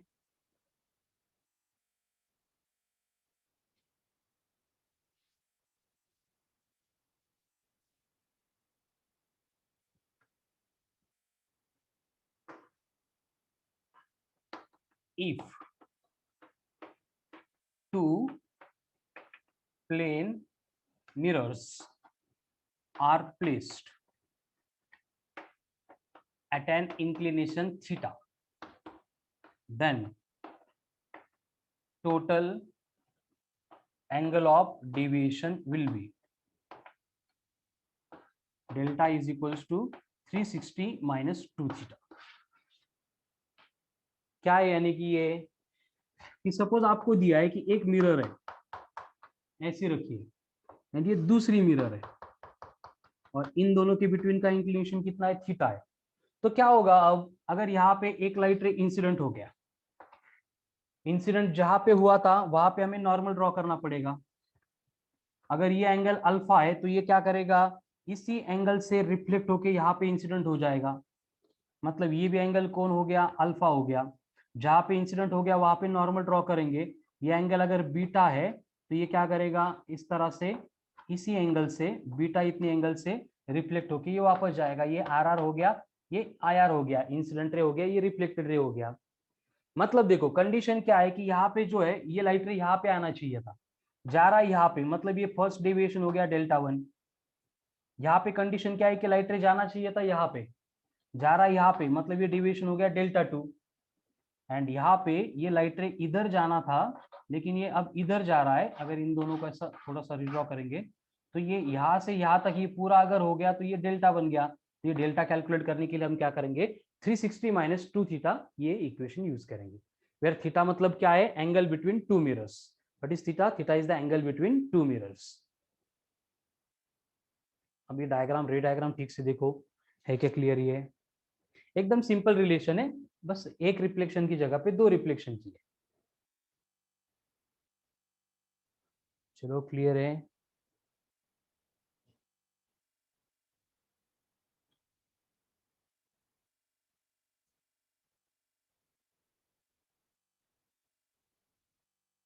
ओके, सबको क्लियर है?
ठीक है, किसी को घर में एक मिरर बिठानी है और उस मिरर में इमेज देखनी है।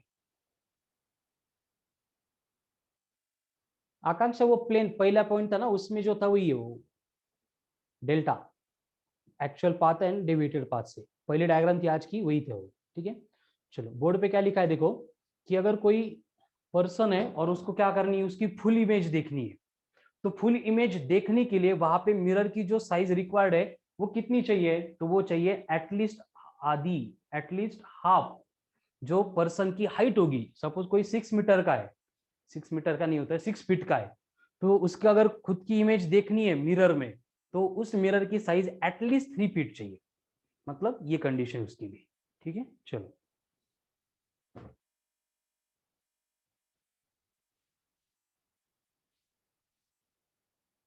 Next.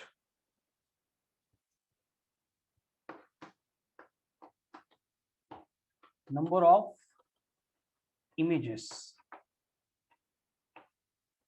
Form by two plane mirrors.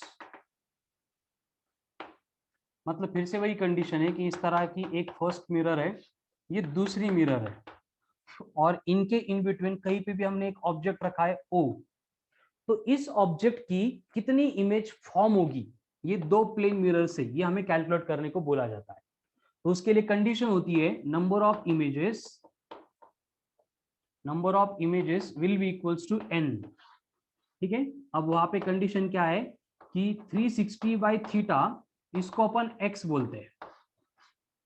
ये दो प्लेन मिरर है, इनके बिटवीन का इंक्लिनेशन थीटा है, तो 360/थीटा बना x।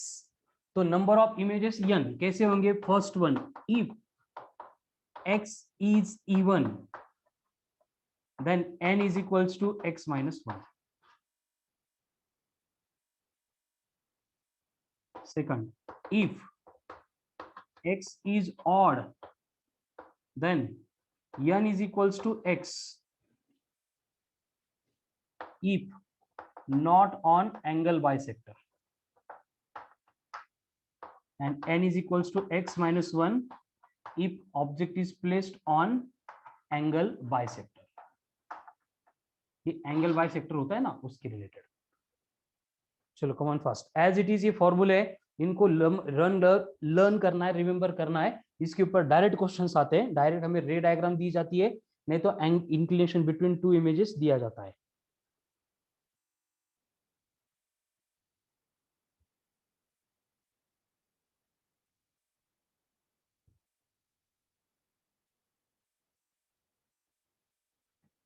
है clear? Come on fast,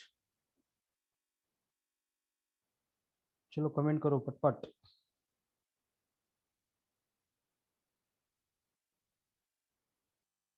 okay, so this is all about reflection from plane surface.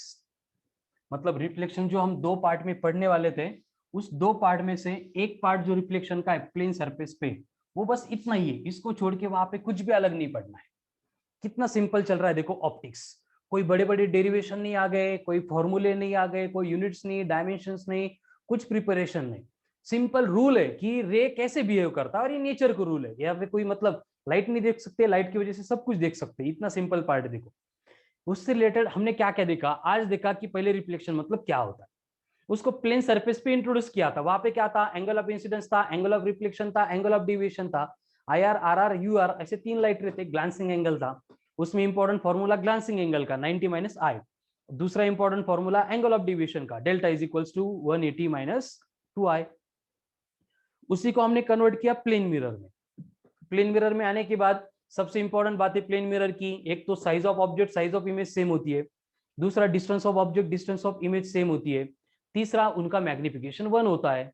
उसमें हमने देखा रियल इमेज मतलब क्या है, वर्चुअल इमेज मतलब क्या है, इरेक्ट मतलब क्या है, इन्वर्टेड मतलब क्या है, मैग्नीफाइड क्या है, डिमिनिश्ड क्या है। ये होने के बाद कुछ और नेचर की बेसिक रूल की, अगर कोई क्लॉक है उसकी मिरर इमेज देख रहे हैं तो दोनों की सम 12 होती है या फिर 1160 होती है। उसी तरह से अगर अल्फाबेट्स को मिरर में देखेंगे तो 11 है जिनकी मिरर इमेज सेम है, बाकी सारे लैटरली इन्वर्टेड होते हैं। कैसे, उसके एक दो एग्जांपल हमने देख लिए। उसी तरह से अगर मिरर को फिक्स रखेंगे, इंसिडेंट रे का एंगल चेंज करेंगे बाय थीटा, तो रिफ्लेक्टेड रे का एंगल चेंज होता है थीटा से, बट अपोजिट डायरेक्शन में। अगर इंसिडेंट रे को फिक्स करके मिरर थीटा से रोटेट करेंगे तो क्या होता है, एंगल ऑफ रिफ्लेक्शन जो है, रिफ्लेक्टेड रे जो है वो क्या होता है, 2 थीटा से चेंज होता है।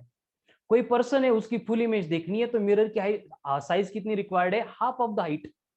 उसके बाद में दो प्लेन मिरर एक दूसरे को इंक्लिनेशन थीटा से इंक्लाइन करके प्लेस कर दिए, तो वहां पे टोटल डेविएशन जो है वो होता है 360 minus 2 theta, where theta is the inclination between two mirror. And last but not least, सबसे इंपॉर्टेंट कि दो मिरर इमेजेस से incline at an angle theta place किए और उनमें से कितने नंबर ऑफ इमेजेस फॉर्म होंगे ये कैलकुलेट करने को बोला गया। तो उस केस में हमें क्या करना पड़ेगा, बस उस केस में हमें क्या करना है, तो 360 माइनस थीटा ये x निकालना है। अगर x इवन है 1 माइनस करो, that will be number of images. अगर वो ऑड है तो क्या करना है, देखना है। अगर बाइसेक्टर पे है तो 1 माइनस करो, नहीं है तो एज इट इज रखो, खत्म बात। रिफ्लेक्शन फ्रॉम प्लेन सरफेस जिसके ऊपर 1 क्वेश्चन आता है, एकदम सिंपल होता है। जितने बोर्ड पे हमने डेटा देखा है, जितने रूल्स देखे, उसी के ऊपर होता है, कुछ नहीं इसमें खास। क्लियर है तो अब तक का सारा पार्ट सबको, come on fast, is that clear?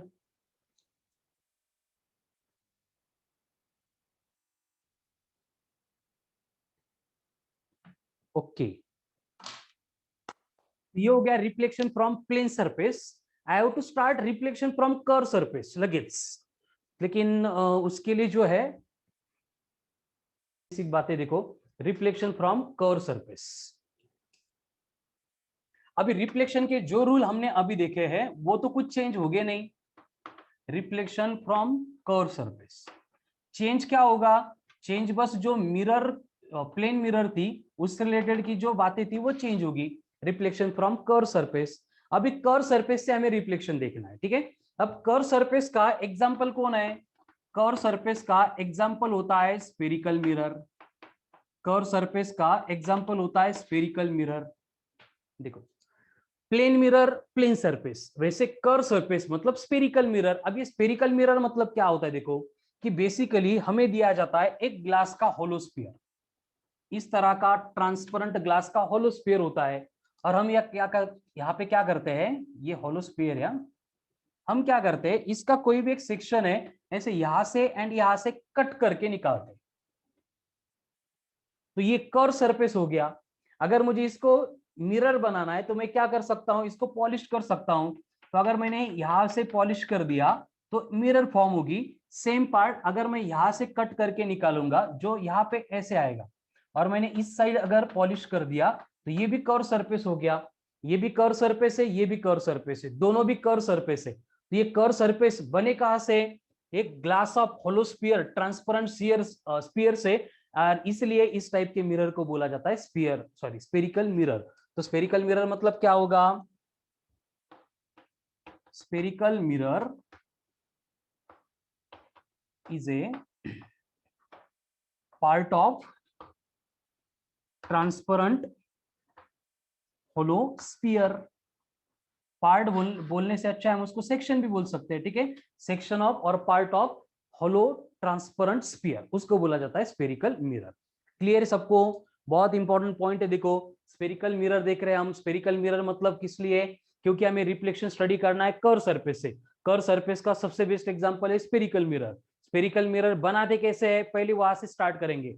एक हॉलो स्फीयर होगा ट्रांसपेरेंट ग्लास का, एक सेक्शन कट करके निकाल लेंगे, उसका कर्व सरफेस मतलब स्फेरिकल मिरर हो गई। उसको दो तरह से पॉलिश कर सकते हैं, बाहर से एक अंदर से।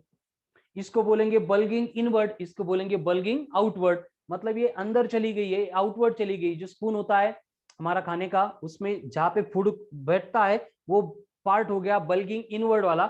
उल्टा करेंगे तो हो गया बल्गिंग आउटवर्ड वाला। तो ये बल्गिंग के अकॉर्डिंग इनके हम नोमेनक्लेचर बनाते हैं। इस तरह से जो अंदर जा रहा है बल्गिंग इनवर्ड है, इसको बोला जाता है कॉनकेव।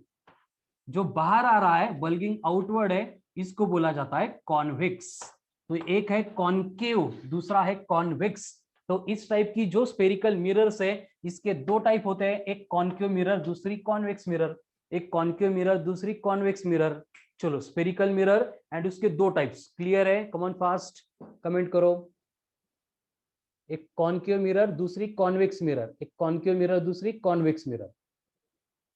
कॉनकेव का मतलब बल्गिंग इनवर्ड, कॉन्वेक्स का मतलब बल्गिंग आउटवर्ड।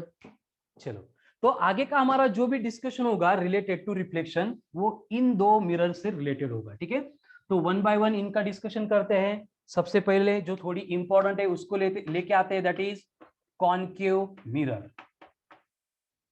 Concave mirror. अब ये कॉनकेव मिरर मतलब क्या है? अब इसको मैं डेफिनेशन लिख के नहीं दूंगा, बस जो पहले एक्सप्लेन किया है उससे आपको समझ में आ गया कि जो बल्गिंग इनवर्ड है, मतलब इसका जो आउटवर्ड पार्ट है वो पॉलिश्ड है, इनवर्ड पार्ट जो वो रिफ्लेक्शन के लिए फ्री है, उस टाइप के मिरर को बोला जाएगा कॉनकेव मिरर। अब ये कॉनकेव मिरर की रिफ्लेक्शन को पढ़ने के लिए पहले मुझे एक मिरर ड्रॉ करनी पड़ेगी। उसका ये बल्गिंग आउटवर्ड वाला पार्ट पॉलिश करेंगे। तो यहाँ पे जो है इसका जो ज्योमेट्रिकल सेंटर है उसको बोला जाता है पी, यानी पोल। ठीक है, तो यहाँ पे लिख देता हूं पी यानी पोल। पोल का मतलब क्या होता है? Geometrical centre of mirror.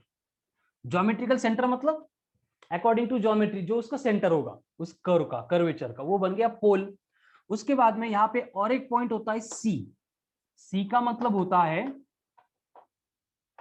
Centre of curvature. और ये सेंटर ऑफ कर्वेचर मतलब क्या है, अब इसको मैं डिफाइन नहीं करूंगा। Centre of curvature is the centre of sphere from which mirror is made up of. जिस स्फीयर से हमने ये मिरर बनाई थी, उस स्फीयर का सेंटर, यानी कि इसके कर्वेचर का सेंटर, ये हो गया सेंटर ऑफ कर्वेचर। अब ये सेंटर ऑफ कर्वेचर से पोल तक का जो डिस्टेंस है वो बनेगा आर। और यहाँ पे आर का मतलब होता है रेडियस ऑफ कर्वेचर। आर का मतलब होता है रेडियस ऑफ कर्वेचर। तो रेडियस ऑफ कर्वेचर क्या है? वही radius of the sphere from which it is made up of. जिस स्फीयर से इसको बनाया था उस स्फीयर की रेडियस, यानी इसकी रेडियस, यानी इसके कर्वेचर की रेडियस। अब अगर हम इन दोनों पॉइंट में से पास होने वाली एक स्ट्रेट लाइन ड्रॉ करेंगे, तो इसको बोला जाएगा ओ ओ डैश। तो ये ओ ओ डैश ये बनेगा इसका प्रिंसिपल एक्सिस। क्या है प्रिंसिपल एक्सिस? मतलब स्ट्रेट लाइन है passing through centre of curvature and pole. क्या है? स्ट्रेट लाइन है passing through centre of curvature and pole. Straight line है passing through centre of curvature and pole. अब इससे रिलेटेड सबसे इंपॉर्टेंट टर्मिनोलॉजी आती है, दैट इज एफ। एफ का मतलब होता है फोकस। क्या है एफ का मतलब? फोकस। और ये फोकस मतलब क्या है? अब ध्यान से सुनो। अगर ये प्रिंसिपल एक्सिस को लाइट रे पैरेलल होके इस तरह से इंसिडेंट हो गया, तो यहाँ पे जब भी नॉर्मल ड्रॉ करते हैं, मैं ये स्टार मार्क करके लिख के भी देता हूँ, ये सबसे इंपॉर्टेंट पॉइंट है कि in case of curve surfaces normal must be drawn passing from centre of curvature. Plane surface से तो मालूम है 90 डिग्री एंगल बनाएगा, लेकिन कर्व सरफेस पे कैसे होगा? उसके लिए एक रूल है कि हर बार नॉर्मल जो है वो सेंटर ऑफ कर्वेचर में से पास होना चाहिए, तो अपने आप वहां पे 90 डिग्री का एंगल बनता है। तो अगर मैंने इसे नॉर्मल बना दिया तो ये लाइट रिफ्लेक्ट होकर एक पॉइंट में से पास हो रहा है। उसी तरह से अगर दूसरा लाइट रे यहाँ पे इंसिडेंट हो गया, तो इसका भी नॉर्मल में सेंटर ऑफ कर्वेचर में से ड्रॉ करूंगा, तो ये भी आफ्टर रिफ्लेक्शन इस पॉइंट में से पास होगा। तो ये बन गया फोकस। तो फोकस मतलब क्या है? Point through which light rays are passing after reflection. ठीक है, मिरर से रिफ्लेक्ट होने के बाद जिस पॉइंट में से लाइट रे पास होते हैं, यानी मैं उसको बोलूंगा कि कॉन्वर्ज होते हैं, उस पॉइंट को बोला जाता है एज ए फोकस. एंड ये फोकस एंड पोल के बिटवीन का जो सेपरेशन है उसको बोला जाता है एफ. तो एफ का मतलब क्या होगा? एफ का मतलब होगा फोकल लेंथ. तो फोकल लेंथ मतलब क्या है वो डायग्राम में दिखाया है. देखो, separation between pole and focus, separation between pole and focus, separation between pole and focus. And इसके साथ में आपको याद करना है कि जब भी आपको U दिखाई देगा, U का मतलब होगा डिस्टेंस ऑफ ऑब्जेक्ट, एंड अगर V दिखाई दे रहा है तो V का मतलब होगा डिस्टेंस ऑफ इमेज, यानी कि image distance, object distance and image distance. ये हो गया नोमेनक्लेचर अबाउट कॉन्केव मिरर. एक एक पॉइंट डायग्राम का जो लिख के दिया है ध्यान से देखो. अभी इसके बाद यही वर्ड एंड इससे रिलेटेड डिस्कशन चलने वाला है. Is that clear? क्या क्या है देखो, पहले पोल है, पोल मतलब geometrical centre, then centre of curvature, radius of curvature, वही जो स्फीयर के थे. ओ डैश तो स्ट्रेट लाइन होगी. सबसे इंपॉर्टेंट कौन है? एफ. और एफ मतलब क्या है? ऐसा पॉइंट है जिसमें से लाइट रेज रिफ्लेक्ट होने के बाद पास होते हैं. तो फोकस का पोल से distance F, centre of curvature का पोल से डिस्टेंस आर, यू मतलब ऑब्जेक्ट डिस्टेंस, वी मतलब इमेज डिस्टेंस. है क्लियर?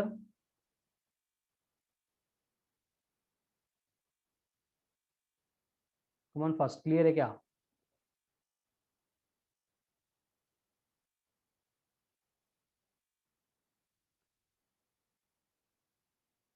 यप फॉर बोथ मतलब सर्वेश.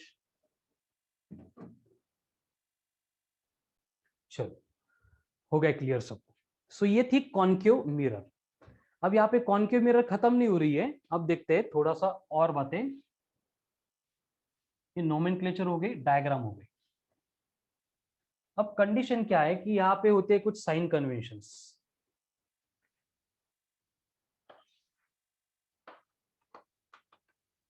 साइन कन्वेंशंस मतलब कुछ एक मिरर इक्वेशन आएगा, उसके ऊपर हमें थोड़े न्यूमेरिकल सॉल्व करने हैं. तो उसको सॉल्व करने के लिए हमें जो डेटा रिक्वायर्ड होता है, हाँ बराबर है सर्विस, दोनों के लिए एफ ही लेना है.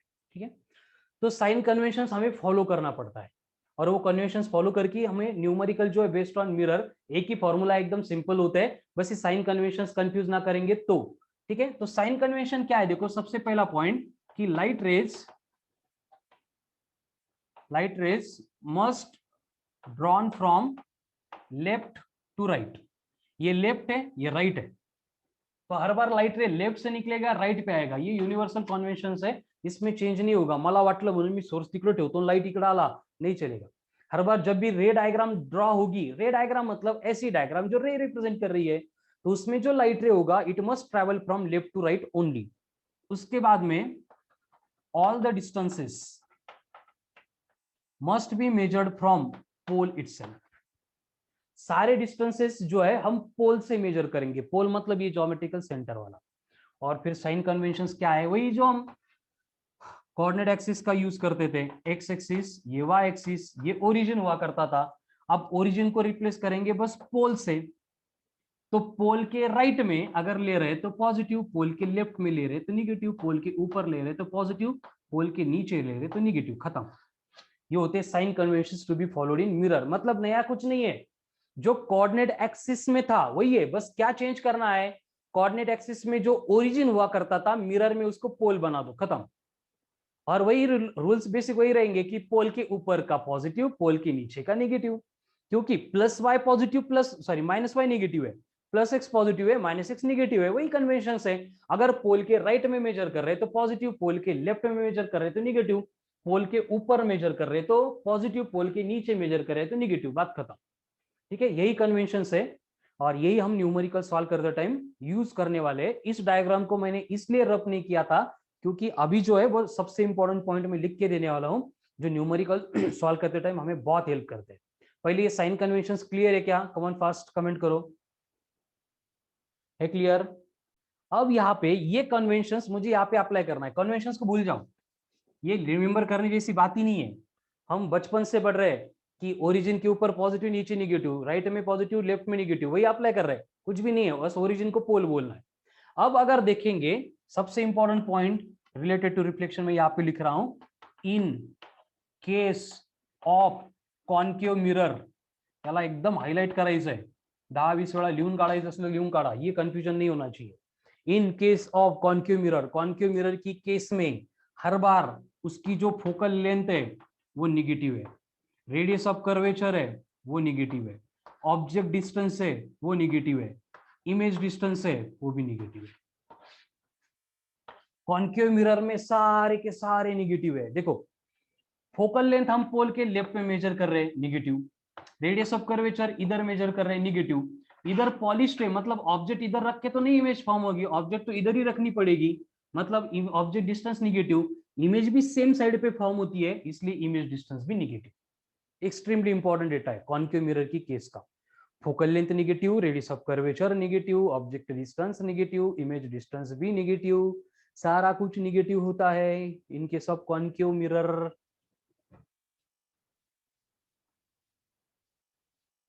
अब इसको यूज कहां पे करना है, मिरर इक्वेशन पे, मिरर इक्वेशन पे आते हैं हम थोड़ी देर के बाद, ठीक है। देखो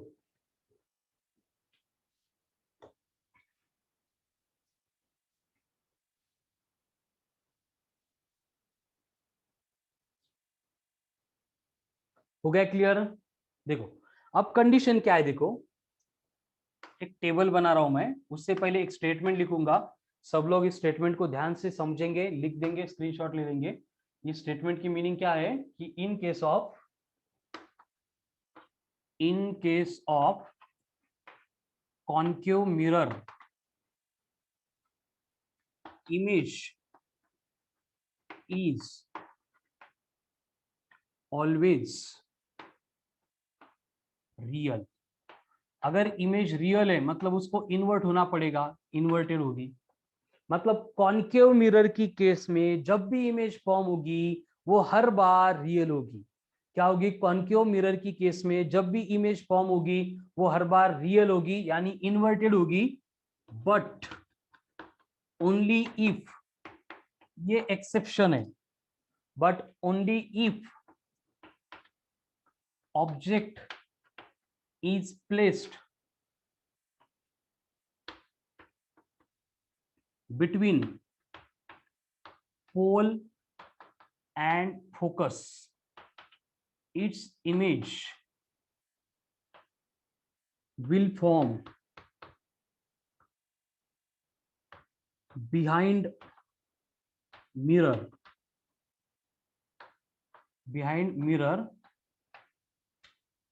and will be virtual।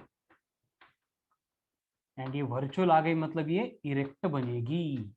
ये एक्सेप्शन है, इसको एकदम ध्यान से देखो, बहुत अच्छे से प्रिपेयर करना है, ठीक है। ये एक्सेप्शन कि कॉन्केव मिरर में हर बार जो इमेज है वो रियल ही होती है, बट एक ही केस है कि अगर ऑब्जेक्ट को हम पोल एंड फोकस के बिटवीन रखते हैं तो उस केस में जो इमेज है वो वर्चुअल बन जाती है। क्यों वर्चुअल, क्योंकि उसकी इमेज फॉर्म होती है बिहाइंड द मिरर। बाकी इस केस को अगर छोड़ देंगे, इन ऑल अदर केसेस जो इमेज फॉर्म होती है that must be a real. So concave mirror जो है वो हर बार क्या करती है, रियल इमेज को फॉर्म करती है। क्या करती है, रियल इमेज को फॉर्म करती है। बट एक सिचुएशन, एक केस ऐसी है जहां पे इमेज जो है वो virtual and behind the mirror आती है। कब, जब ऑब्जेक्ट को हम रखेंगे between pole and focus. Statement की मीनिंग क्लियर हो रही है, बोर्ड पे लिखा है वो, यस और नो, क्लियर है स्टेटमेंट की meaning.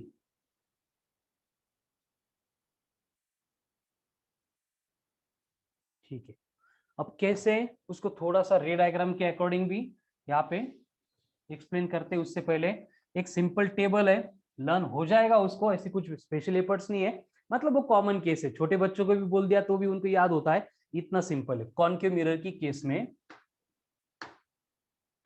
Position of object, position of image, nature of image, मतलब देखो कंडीशन क्या है कि ऑब्जेक्ट अगर मैं, फर्स्ट केस है, ऑब्जेक्ट अगर मैं इन्फिनिटी पे रखूंगा तो उसकी इमेज जो है वो फोकस पे फॉर्म होती है, एंड जो फोकस पे फॉर्म होगी वो एकदम डिमिनिश्ड होगी, मतलब पॉइंट इमेज होगी, रियल होगी। रियल होगी मतलब उसको इन्वर्टेड होना पड़ेगा। अगर मैंने सेकंड केस में इमेज को इन्फिनिटी टू सी, इनके बिटवीन थोड़ा सा क्लोज लेके आ गया, अब सी का मतलब सेंटर ऑफ कर्वेचर, तो उसकी जो इमेज है वो क्या करती है, एफ टू सी मूव करती है। सिंपल लॉजिकल केस है, कुछ अलग रॉकेट साइंस नहीं चल रहा है, सिंपल। जब ऑब्जेक्ट इंफिनिटी पे था, इमेज फोकस पे थे, तो आगे जाके क्या होगा, जैसे जैसे ऑब्जेक्ट हम लो क्लोज लेके आएंगे वैसे वैसे इमेज अवे जाएगी। अगर ऑब्जेक्ट इंफिनिटी पे था, इमेज एकदम छोटी थी, पॉइंट ऑब्जेक्ट, तो अगर ऑब्जेक्ट पास आने लगा तो इमेज की साइज क्या होगी, बढ़ती जाएगी। एंड वही मैं टेबल पे लिख के देने वाला हूं, हर बार इमेज रियल होगी, रियल होगी मतलब इन्वर्टेड होगी। बस एक केस आएगी जिसको हमने एक्सेप्शनल केस बोला है, जब मैं ऑब्जेक्ट को पोल एंड फोकस के बिटवीन रख दूंगा तब उसकी इमेज बिहाइंड फॉर्म होगी, मतलब वो वर्चुअल होगी। उसको छोड़ के सारी केस में रियल है, रियल है मतलब इन्वर्टेड है। एंड ये डिमिनिश्ड एंड मैग्नीफाइड की केस वो आपको समझ में आएगी 1 मिनट में। देखो अगर मैं ऑब्जेक्ट को इंफिनिटी से सेंटर ऑफ कर्वेचर पे लेके आ रहा हूं तो इमेज क्या कर रही है, focus to centre of curvature पे ट्रेवल कर रही है। उस केस में इमेज जो है पॉइंट नहीं होगी, डिमिनिश्ड होगी, मतलब छोटी होगी। बाकी ये रियल एंड इन्वर्टेड तो सेम है, रियल एंड इन्वर्टेड, इसमें कोई चेंज नहीं होगा। अगर मैंने और थोड़ा सा यहाँ पे चेंज करके ऑब्जेक्ट को सी पे रख दिया, सेंटर ऑफ कर्वेचर पे, तो उसकी इमेज भी सेंटर ऑफ कर्वेचर पे फॉर्म होगी। इमेज तो रियल होगी लेकिन यहाँ पे क्या होगा, size of image is equals to बन जाएगा साइज ऑफ ऑब्जेक्ट। यानी कि देखो कंडीशन क्या है, प्लेन मिरर जैसी केस हो गई, सी पे ऑब्जेक्ट सी पे इमेज, मतलब object distance image distance same, तो उनकी साइजेस भी सेम। उसके बाद अगर मैं यहाँ पे अभी उल्टा जाएंगे, सी के बाद एफ टू सी था, तो यहाँ पे मैं क्या करूंगा, एफ टू सी करूंगा, तो यहाँ पे भी उल्टा जाना पड़ेगा। तो ये उसकी जो इमेज है वो कहाँ पे जाएगी, सी टू इंफिनिटी जाएगी। कैसे कि ऑब्जेक्ट मिरर के पास लेके आ रहे, मिरर इमेज जाएगी, जो यहाँ पे बातें थी वो उल्टी यहाँ पे आ रही है, बस नया कुछ भी चेंज नहीं है। इधर क्या होगा, फिर से इमेज रियल होगी लेकिन सेंटर ऑफ कर्वेचर के बियॉन्ड वो बड़ी होती जाएगी, मतलब वो मैग्नीफाइड हो जाएगी। इन्वर्टेड तो है हर बार। और उसके बाद में क्या केस है कि अगर मैं ऑब्जेक्ट एग्जैक्टली, ये सी टू एफ करो, मैंने ऑब्जेक्ट अगर एक एग्जैक्टली फोकस पे रख दिया तो उसकी इमेज कहाँ पे फॉर्म होगी, इन्फिनिटी पे। एंड इन्फिनिटी पे बन गई मतलब क्या होगी, हाईली मैग्नीफाइड हो जाएगी, बहुत बड़ी हो जाएगी। एंड उसके बाद में रियल होगी, इन्वर्टेड होगी, ये पार्ट तो सेम है, ये मैग्नीफाइड लिखा है यहाँ पे।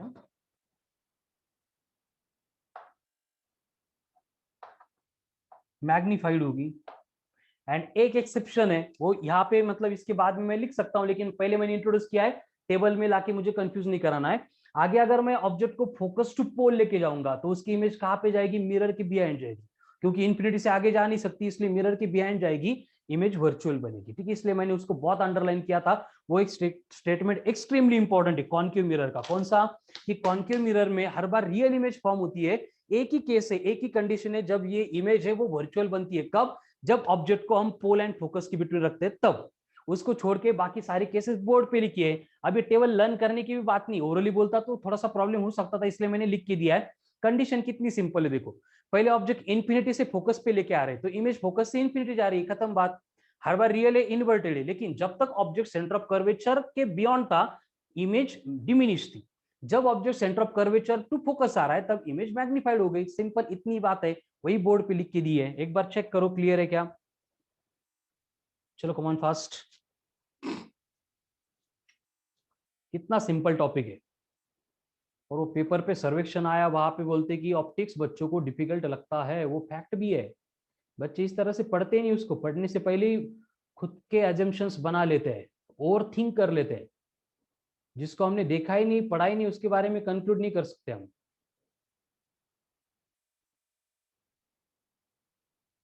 चलो क्लियर है।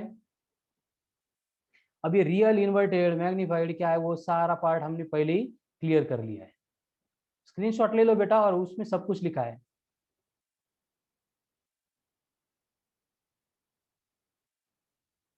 चलो, तो ये हो गया रिलेटेड टू कॉनकेव मिरर। अब ये सारी बातें हम रिलेटेड टू कॉन्वेक्स मिरर देखेंगे। अब कॉन्वेक्स मिरर में क्या होगा, कॉन्वेक्स मिरर में हम पहले क्लियर कर देंगे, क्या क्लियर कर देंगे कॉन्वेक्स मिरर में, कि जब जब कॉन्वेक्स मिरर इमेज फॉर्म करेगी तो वो डायरेक्ट क्या करेगी, सिर्फ और सिर्फ वर्चुअल फॉर्म करेगी। ठीक है, मतलब पहला स्टेटमेंट होगा कि image form by convex mirror. ठीक है, पहले कॉन्वेक्स मिरर से रिलेटेड डिटेल थोड़ा सा देख लेते हैं। पहले कॉन्वेक्स मिरर मतलब कैसी होगी, इस तरह से होगा, ये इस साइड में पॉलिश करना पड़ेगा, ये कॉन्वेक्स मिरर है।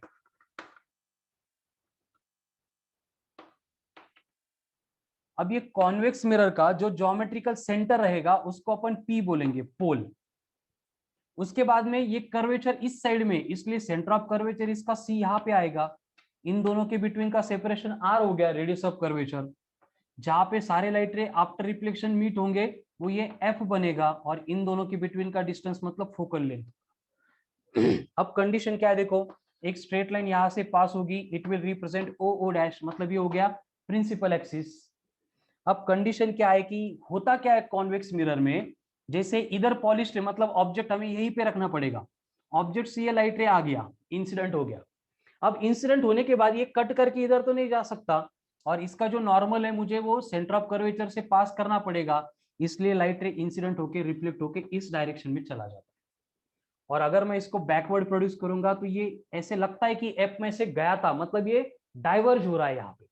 सेम वे दूसरा लाइट रे यहाँ पे आके इंसिडेंट होता है, फिर से सेंटर ऑफ कर्वेचर में से नॉर्मल अगर ड्रॉ करेंगे तो ये रिफ्लेक्ट होके इस डायरेक्शन में जा रहा है। इसको बैकवर्ड अगर प्रोड्यूस करेंगे तो क्या होगा, फिर से ये फोकस में से पास हो रहा है।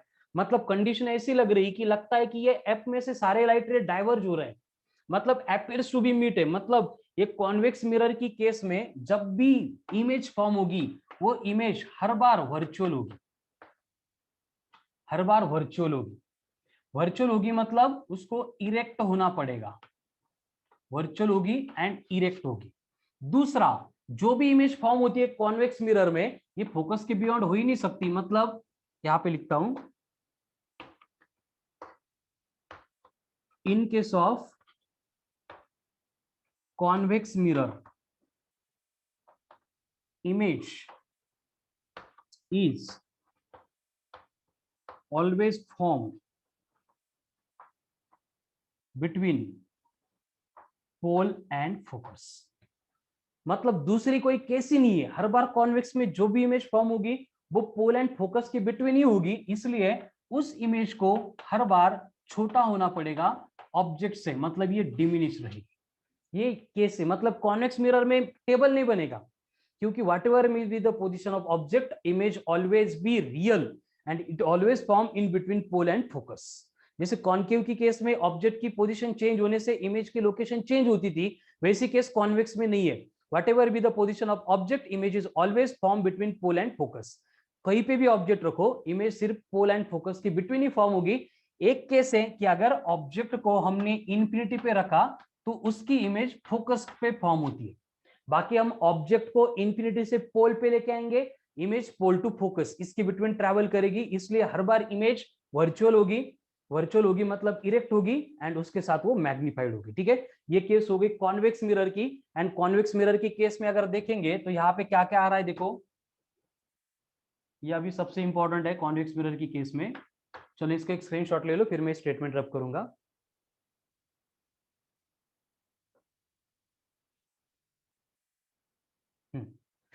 यहाँ पे देखो ये पोल है, साइन कन्वेंशंस तो सेम थे जैसे कॉन्केव के लिए वैसे कॉन्वेक्स के लिए, इसलिए पोल के राइट साइड में हम मेजर कर रहे हैं, इसलिए focal length positive, radius of curvature positive, लेकिन ऑब्जेक्ट हमेशा लेफ्ट में होता है इसलिए object distance negative and image distance positive. ठीक है, ये बातें अगर नहीं भूलेंगे तो आप मिरर इक्वेशन में या फिर लेंस मेकर्स इक्वेशन में कोई भी न्यूमेरिकल में मिस्टेक नहीं करेंगे, your answer must be correct. But उसके लिए ये कंडीशन है कि कॉन्केव की केस में सारे निगेटिव थे, कॉन्वेक्स की केस में सिर्फ ऑब्जेक्ट डिस्टेंस निगेटिव है, खत्म बात। और बाकी डिफरेंस क्या है कि कॉन्केव मिरर, अभी इसको रिपीटेशन करो, जो मैंने लिख के दिया है सारे स्क्रीनशॉट लेके मुझे थ्योरी के नोट्स आपको सेंड करने हैं, उसको 2-3 बार देखो, स्क्रीनशॉट फिर से नोटबुक पे लिखो। आज के आज ये क्लियर होना ही चाहिए, क्योंकि इवनिंग में मैंने बोला है कि इसके ऊपर टेस्ट होने वाली है रिफ्लेक्शन के ऊपर, तो इवनिंग तक मॉड्यूल एंड मैं जो डीपीपी सेंड करूंगा वो आपको कंप्लीट करनी पड़ेगी एट एनी हाउ, उसको कोई एक्सक्यूज नहीं मिलेंगे। इतनी सिंपल बातें चल रही, देखो रिफ्लेक्शन फ्रॉम प्लेन सरफेस तो हो गया, तो छोड़ दो। अब कर्व सरफेस में दो ही बात है, एक मिरर्स, एक स्फेरिकल मिरर में कॉनकेव मिरर, कॉन्वेक्स मिरर। होता क्या है देखा, उसमें nomenclature, pole, focus, centre of curvature, radius of curvature, optical axis, sorry principal axis, then image and object, उसके नेचर। अब नेचर में भी क्या है, कॉन्वेक्स का एक ही पार्ट है कि यहाँ पे हर बार जो इमेज फॉर्म होगी वो वर्चुअल होगी, इरेक्ट होगी, डिमिनिश्ड होगी, सारी image between pole and focus रहेगी। लेकिन कॉन्केव की केस में हर बार इमेज है वो रियल होती है। एक ही केस है जहां पे इमेज वर्चुअल है, कौन सी केस, जहां पे ऑब्जेक्ट पोल एंड फोकस की बिटवीन रखेंगे। बस फिनिश, इतना ही पार्ट है। This is all about concave mirror and convex mirror and उनसे रिलेटेड थ्योरेटिकल बातें है। सब clear? Come on fast, come on fast, come on fast, comment me.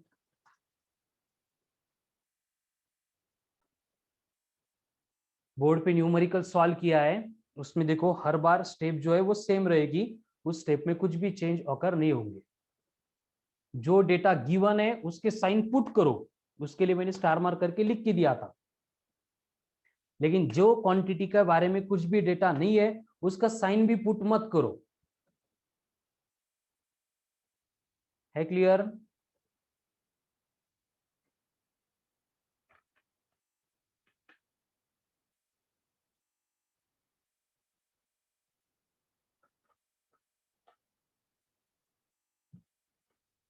चलो पटपट पटपट कमेंट करो।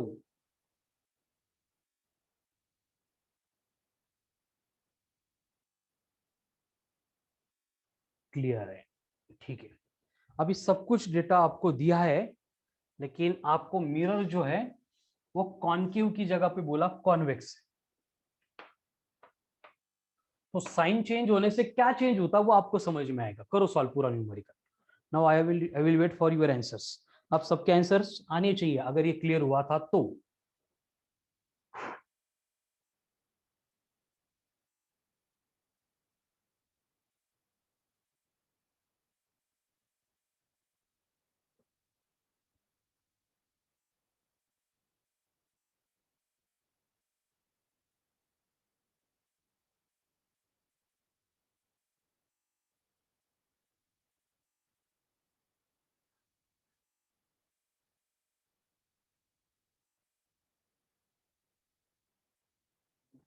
करो solve, I will wait for your answer. जिनको नहीं आता है उनके लिए मैं बोर्ड पे सॉल्व करके दे रहा हूँ, बोर्ड पे ध्यान दो। फिर से वही होगा, कॉन्वेक्स मिरर है मतलब ऑब्जेक्ट डिस्टेंस निगेटिव बनेगा -200, लेकिन फोकल लेंथ जो है ये पॉजिटिव ही रहेगी +20 सेंटीमीटर। ऑब्जेक्ट डिस्टेंस के बारे में तो मालूम नहीं है, तो फॉर्मूला क्या है, 1/f equals to 1/u plus 1/v। 1/f कितना है 1/20, 1/u कितना है -1/200 प्लस 1/v। माइनस इधर आके प्लस बनेगा, मतलब ये बनेगा 1/20 प्लस 1/200 इक्वल्स टू 1/v। इसको 10/10 से मल्टीप्लाई करो पहले की तरह, तो अब ये 10 + 11 मतलब v इक्वल्स टू बनेगा 200/11। माइनस कहीं पे आ नहीं रहा है, प्लस आ रहा है, मतलब इमेज जो है वो पोल के राइट साइड में फॉर्म हो रही है। मतलब दोनों आंसर डिफरेंट है, देखो गिवन डेटा सेम है, बस कॉन्केव की जगह पे कॉन्वेक्स आ गया, कॉन्वेक्स की जगह जगह पे कॉन्केव आ गया। यानी कि साइन कन्वेंशन अगर ठीक से पुट नहीं करेंगे तो आपके आंसर रॉन्ग होने वाले हैं। ये बातें मुझे यहाँ पे आपको एक्सप्लेन करनी थी, ठीक है। 200/11 करेक्ट है। संस्कृति उल्टा कर उसको, रेसिप्रोकल। चलो, तो आज के लिए इतना ही सफिशिएंट।